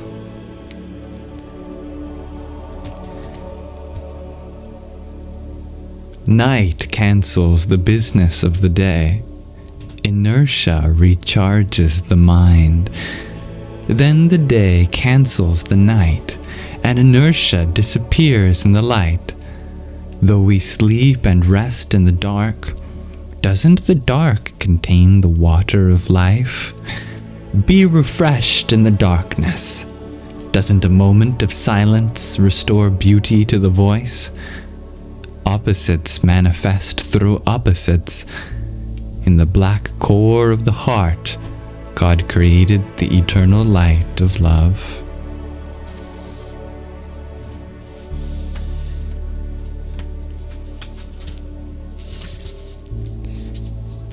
One more poem called Permission to Destroy.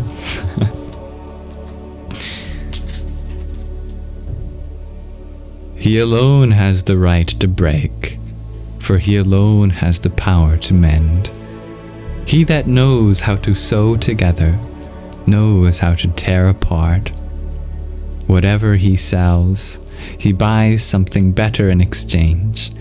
He lays the house in ruins, then in a moment he makes it more livable than before. Sunlight fell upon the wall. The wall received a borrowed splendor. Why set your heart on a piece of earth, O simple one? Seek out the source which shines forever.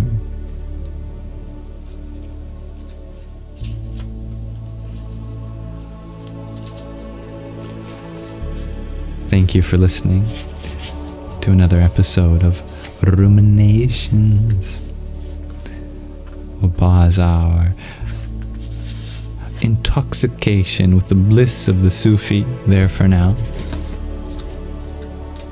And I open the space for any insights or reflections. We'll have a meditation in a few minutes before we end our sangha. Tonight's meditation is so lovely. It's an animation about squirrels. Squirrels coming together in harmony. What could be a better meditation than that?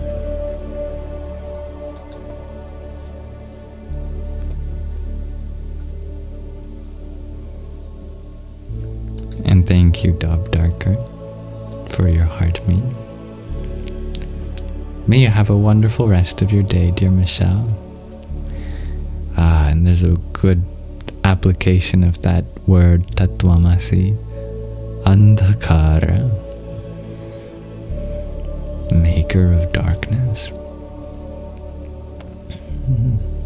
Glad you like the poetry by Rumi.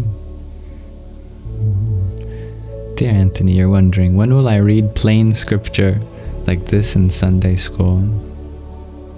When you convince me that I will be a good narrator of the scripture. I don't want to assume that I have the qualifications. But if fate demands such a segment from me, I will happily do so with glee.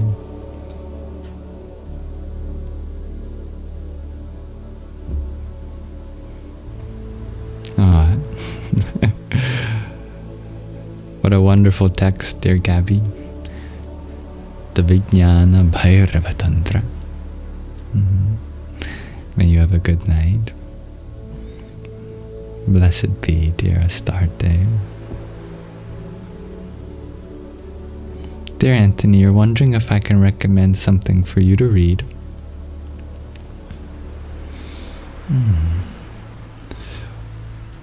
Is there anything in particular that you want to read? What genre?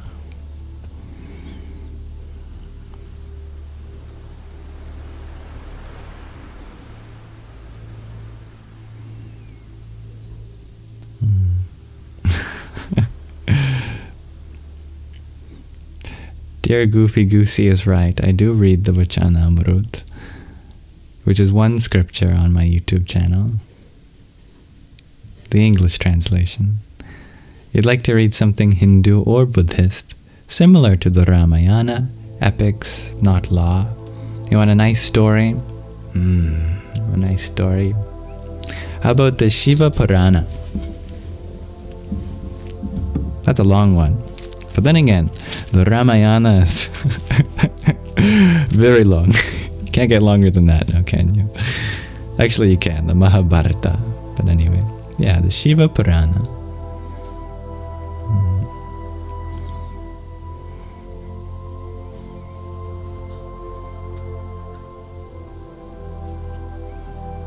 And welcome, Apostolos.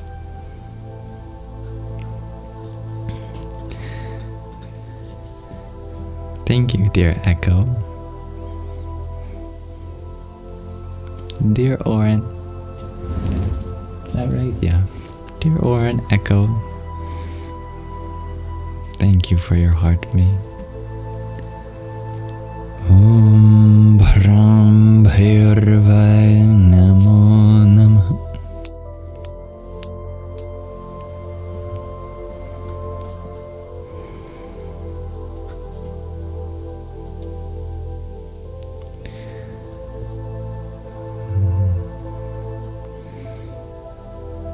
I should do a pronunciation video for Sanskrit, yes.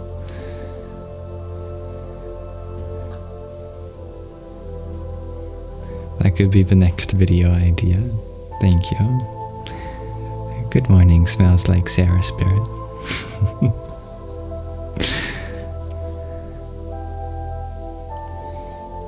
Thank you, La Rose. If there's a way in which I can pronounce your name, preferably let me know. Thank you for your rose. Om Namo Bhagavate Rudraya. Goodbye, dear Mirna. Oh, I'd be happy to call you Oren there. Oren there, then. No problem at all. Dear Fluidity, why am I so majestic? Because you have majestic vision. That you see majesty wherever you look. It's beautiful. Dear Rav, you ask, why a couple express a lot of arguments and conflicts while loving each other too much and staying something which the comment got cut off. Arguments while staying together. Gotcha. Arguments are a part of relationships. What matters most is how you resolve them. Even people with high emotional maturity are going to disagree on things. And that is because we all have differing experiences. We've lived different lives. And the emotions of one person isn't always going to match the emotions of another person. And that's okay. If we can invest in the knowledge that helps us resolve arguments, then that makes for healthy relationships. It's not about having no arguments, because we can't repress the things that we disagree about. They deserve to be worked through. It's about being able to have enough room to hear the other person out, value their perspective, see the truth in where they're coming from, give them lots of time to share their point of view before adding theirs, before adding yours. Expressing how that makes you feel, maybe if there's common ground. Some resolution where you can meet in the middle. Relationships are all about compromise, that I can't fully do this for you, and it seems like you can't fully do this for me, so how can we compromise? What if I did that for you instead, and then you did this? Would that be better? And the less we can make a relationship on what we get in return, the more we can base it out of selfless agape, unconditional love, the easier our partner will have it.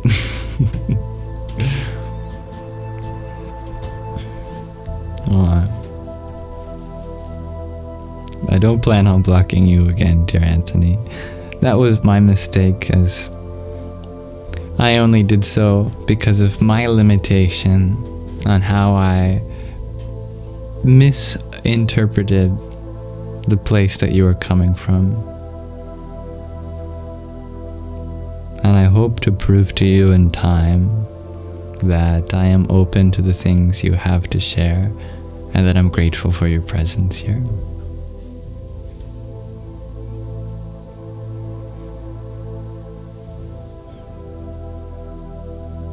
You're very welcome, Rav. I wish you and your wife lots of wonderful moments of resolution.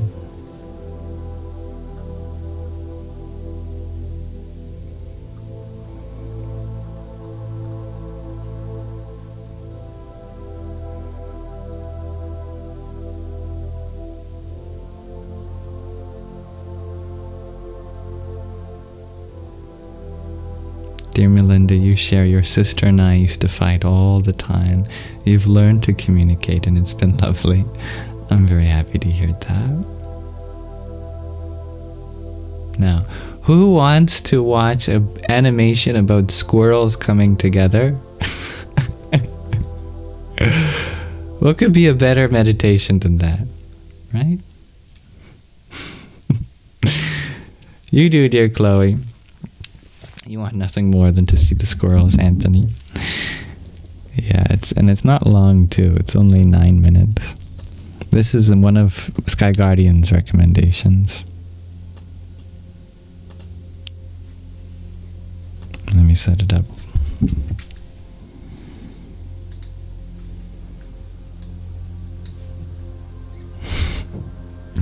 Turn the music down.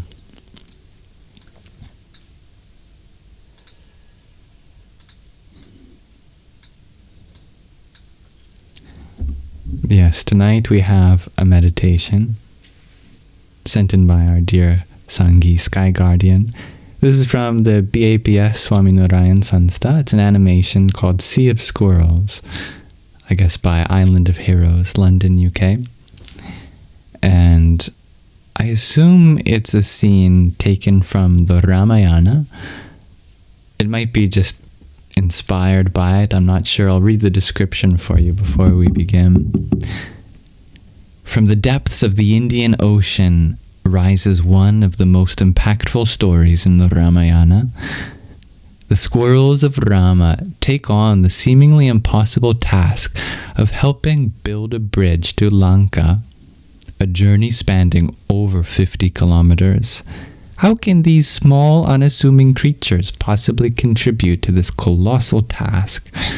This joyful, poetic story told through a fun animation film with mellifluous, that's a good word, singing and music, reveals the value of hard work and that even children, no matter how small, can make a big difference in our world.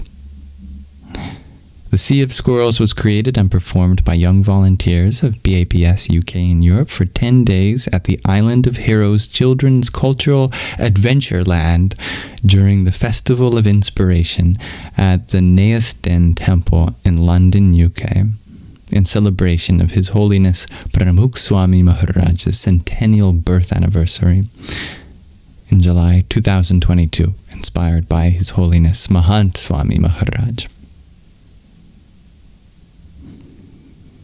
So there you go. I'll bring it up on the screen now. And we can meditate on it together.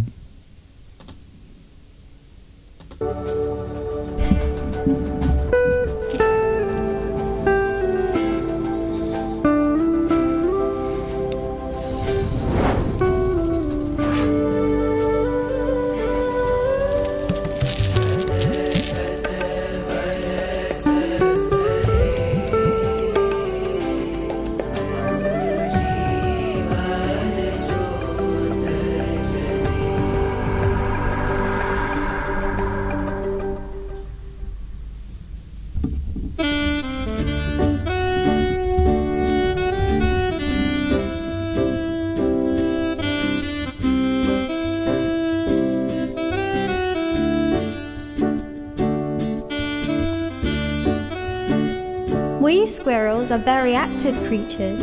Hard work and effort are our main features. We never get lazy, not even a bit. We keep at our work and never quit. There are big things that we have affected. That's why we squirrels are respected. For in history so long and old, we squirrels have been so very bold. Though we were so small, we moved mountains so tall, and we gave it all we had. We made Lord Ram very glad. Ah, here they are, the squirrels of Ram. We are the squirrels of Ram. We are the squirrels of Ram. We are the squirrels of Ram. We are the squirrels of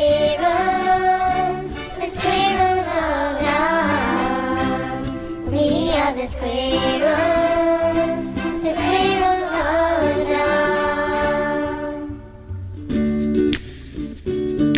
Look, my friends, what can it be? Building a bridge to Lanka. Jai Shri Ram, Jai Shri Ram. We're building a bridge to Lanka. What? All the way across the sea? Building a bridge to Lanka. Jai Shri Ram, Jai Shri Ram. Building a bridge to Lanka. There are bears, elephants, and a monkey army. Building a bridge to Lanka. We're building a bridge to Lanka. We're building a bridge to Lanka. Jai Shri Ram, Jai Shri Ram. We're building a bridge to Lanka.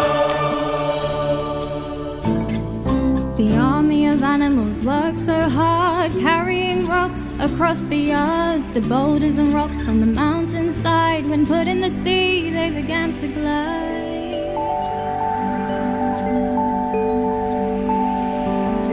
How do they glide? How do they float? Shouldn't they sink, not float like a boat? Well, my dear, here's the thing the divine name of Sri Ram can bring.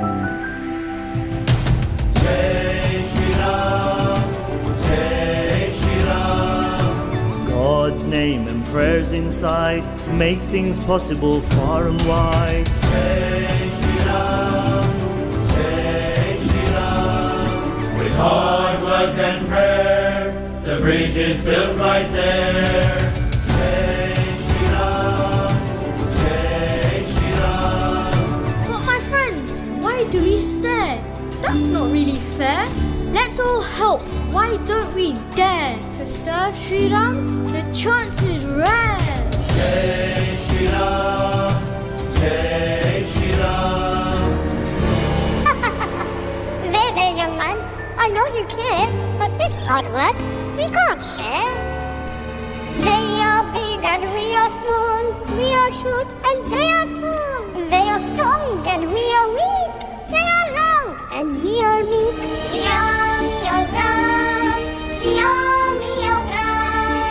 You should just stay calm, 'cause we fit on their palm.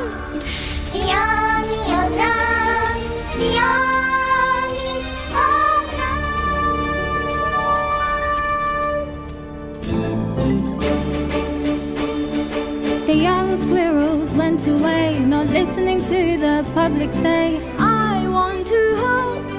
I will play my part to please Sri Ram. Let me make a start. Jai Shri Ram. He was so small, like a fur ball, but his courage was large, so he made a charge. I want to help. I will play my part.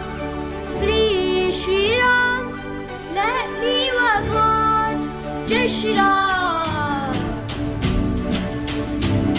With a splash and a crash, he rolled around in the sand. With a stretch and a grab, took pebbles in his hand.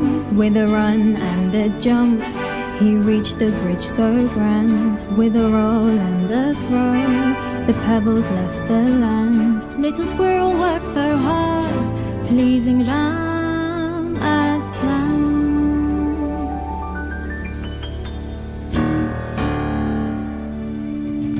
Hey, hey, get out the way. This isn't for you, just go and play. You're so small, like a ball. You can't do anything at all. No, I'll do my bit. I do not just want to sit. Tough luck, little squirrel boy. Let me throw you like a toy.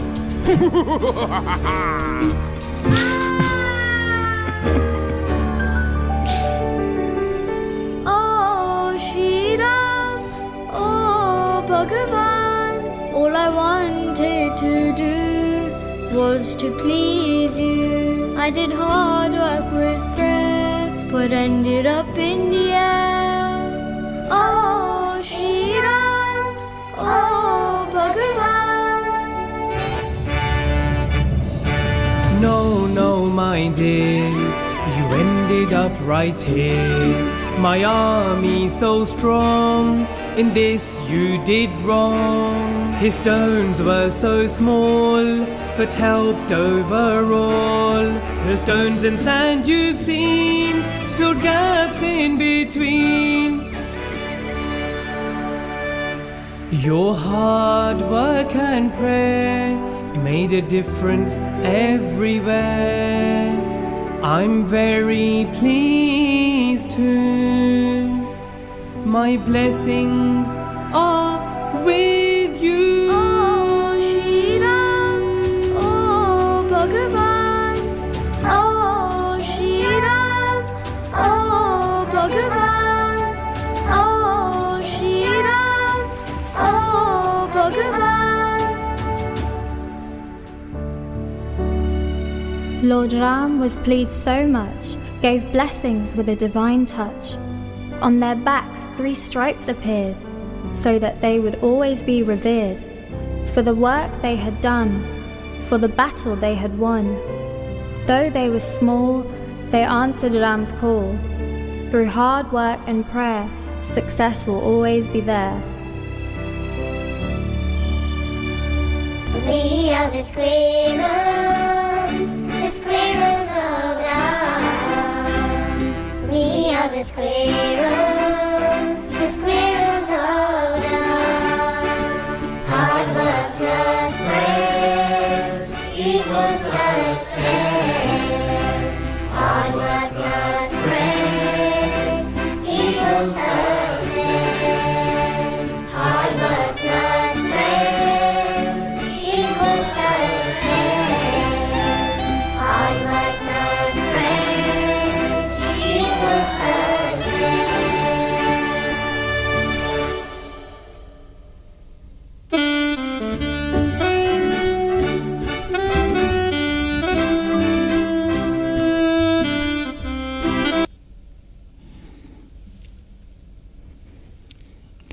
Thank you for watching, everyone. Oh, how wholesome. That's my favorite kind of meditation. I really like when Sri Ram said that the squirrels did help in that they filled in all the gaps, even though their stones were small. No matter how small we are, we can use that smallness to our advantage. Those who are big may focus on helping in big ways. Those who are small may help in small ways. And together, big and small, we cover all the scales of life, and at all levels, we help. Thank you. That has been our meditation for tonight.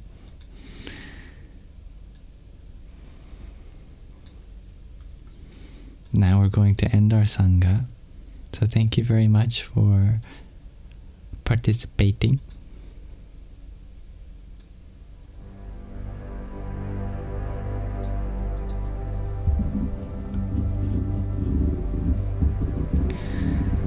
Hello, dear Yggdrasil.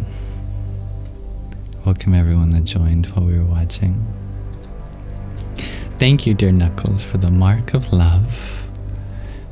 Jaya Sita Ram, Sita Ram, Dhyami Sadyojataya Vai Namo Namah, Bhave Bhave Nati Bhave, Bhavaswam Ham Bhavod Bhavaya Namah.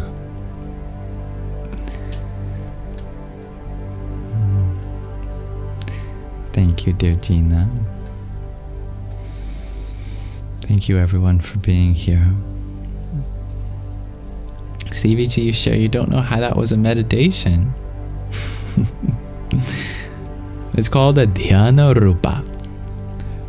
A meditation, dhyana, on form, rupa. Or a rupa dhyana, to be more grammatically correct.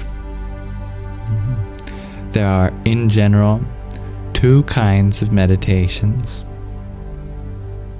Meditations that take you on the path of Nivṛtti, turning away from thoughts.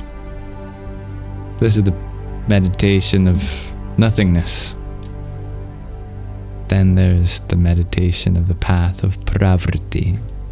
That's the path of actually using thoughts. Not just using thoughts, using all the experiences of the senses. You meditate on a story. You meditate on sound, on touch, on taste, on smell, on feeling. Both leads to a kind of bliss. The path of Nivṛtti leads to Brahmananda, the bliss of Brahman, the ultimate reality, universal consciousness that is experienced in the state of Nirvikalpa Samadhi. Path of Pravṛtti leads to Premananda, the bliss of divine love, Prema, and that's experienced in Savikalpa Samadhi. I should be honest with you all that in this sangha I tend to prefer the path of Pravṛtti, the path of all inclusivity, where we expand our sense of self to include the whole.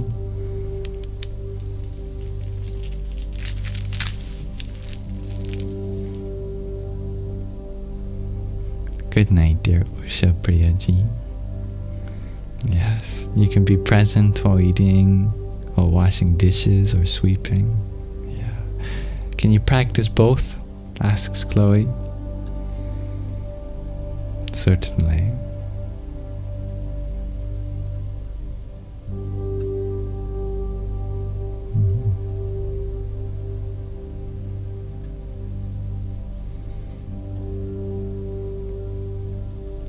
Well, don't take meditation too seriously, dear Stevie G.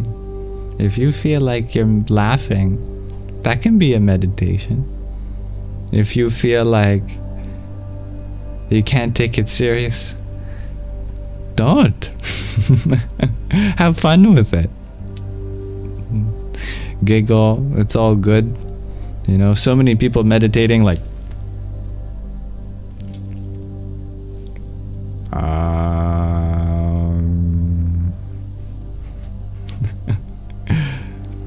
to be meditative, you don't have to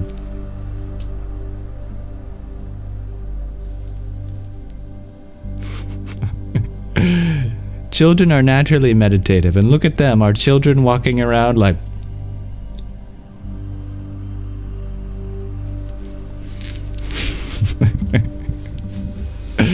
no, children are like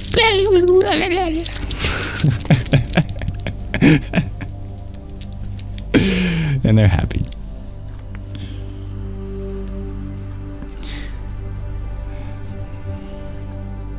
Thank you for being here, dear Oren. Thank you to my lovely moderators for helping keep the peace. If there's anything I can do to make this space more inclusive for you next time, please let me know.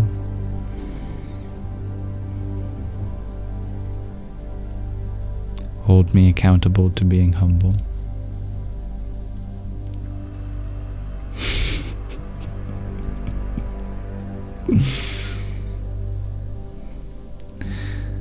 May this live stream be an offering to the divinity within you.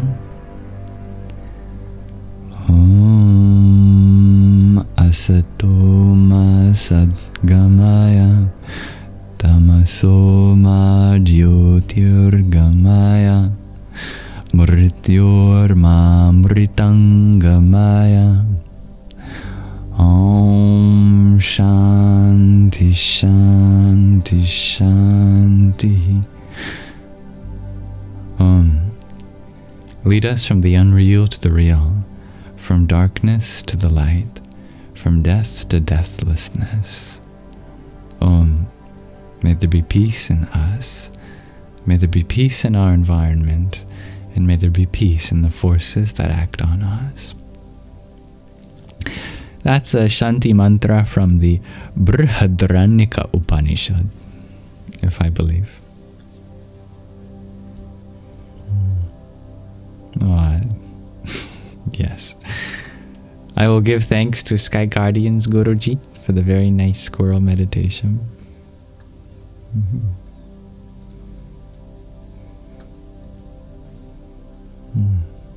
A beautiful sentiment, dear Oren. I look forward to learning from you as well. Kilobyte, you're wondering if I'd ever get dreadlocks. My mom would kill me. And I like being alive and on her good side. Om Tare Tutare Tore Svoha.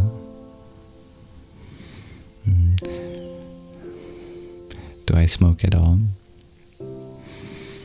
I try to ignite the fire within myself and become high on life. And may the smoke of peace emanate from me.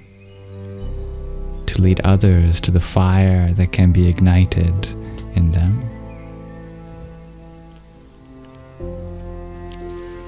We have a most miraculous system. Every chemical that can engage with our nervous system has a variant that can be produced by our body. For example, in marijuana and cannabis, you might know of THC and CBD. The C in both stands for cannabinoid, but there's a whole class of what's called endocannabinoids. Endo being the medical term for produced from within. You'll find that children, for example, have very high levels of endocannabinoids, which, by the way, engage with the very same receptors that THC or CBD binds to. So when we joke about how high people are like children, or how children are like high people, there is truth to that joke. It's not just a joke, it's also very real. Because children are high on life, and high people are connected with their inner child. Fortunately, there's ways of doing so for free.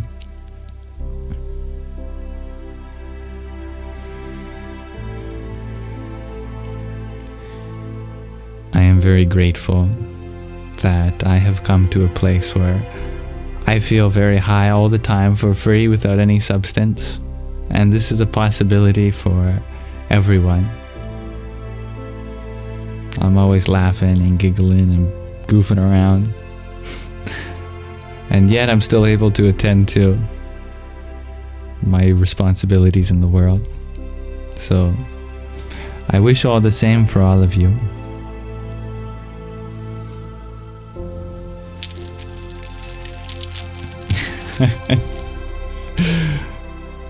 No need to put anyone on a pedestal. If another human being has achieved something, may it be a reflection of a possibility that exists within us. This live stream will be uploaded to my Yamsox Lives YouTube channel in case anyone wants to benefit from going back to any part, if you want. Or if you enjoy these live streams but aren't always able to attend, they're there for you on that YouTube channel, just to let you know, in case you didn't know. Also, the meditations and the show and tells and the readings, they also have their own playlists. So if you come in and you like the book that we're reading, for example, you can catch up on all of the readings too, just by going to that playlist. It's all there for free.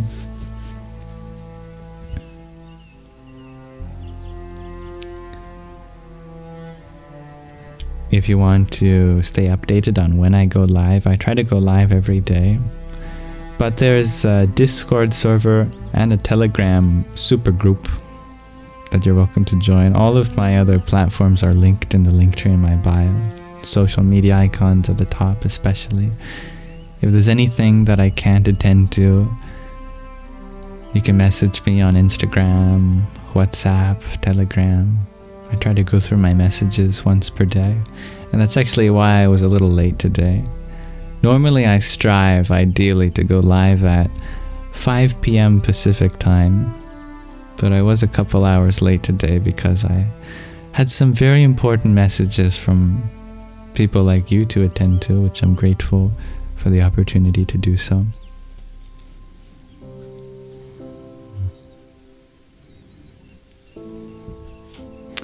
I was live yesterday, wasn't I?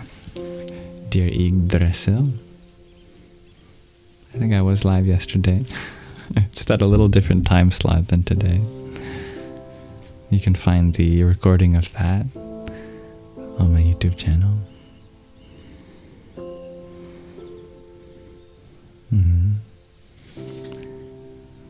I am very much appreciating Gina's love for you, Sky Guardian G. That's so wholesome. I am very grateful for the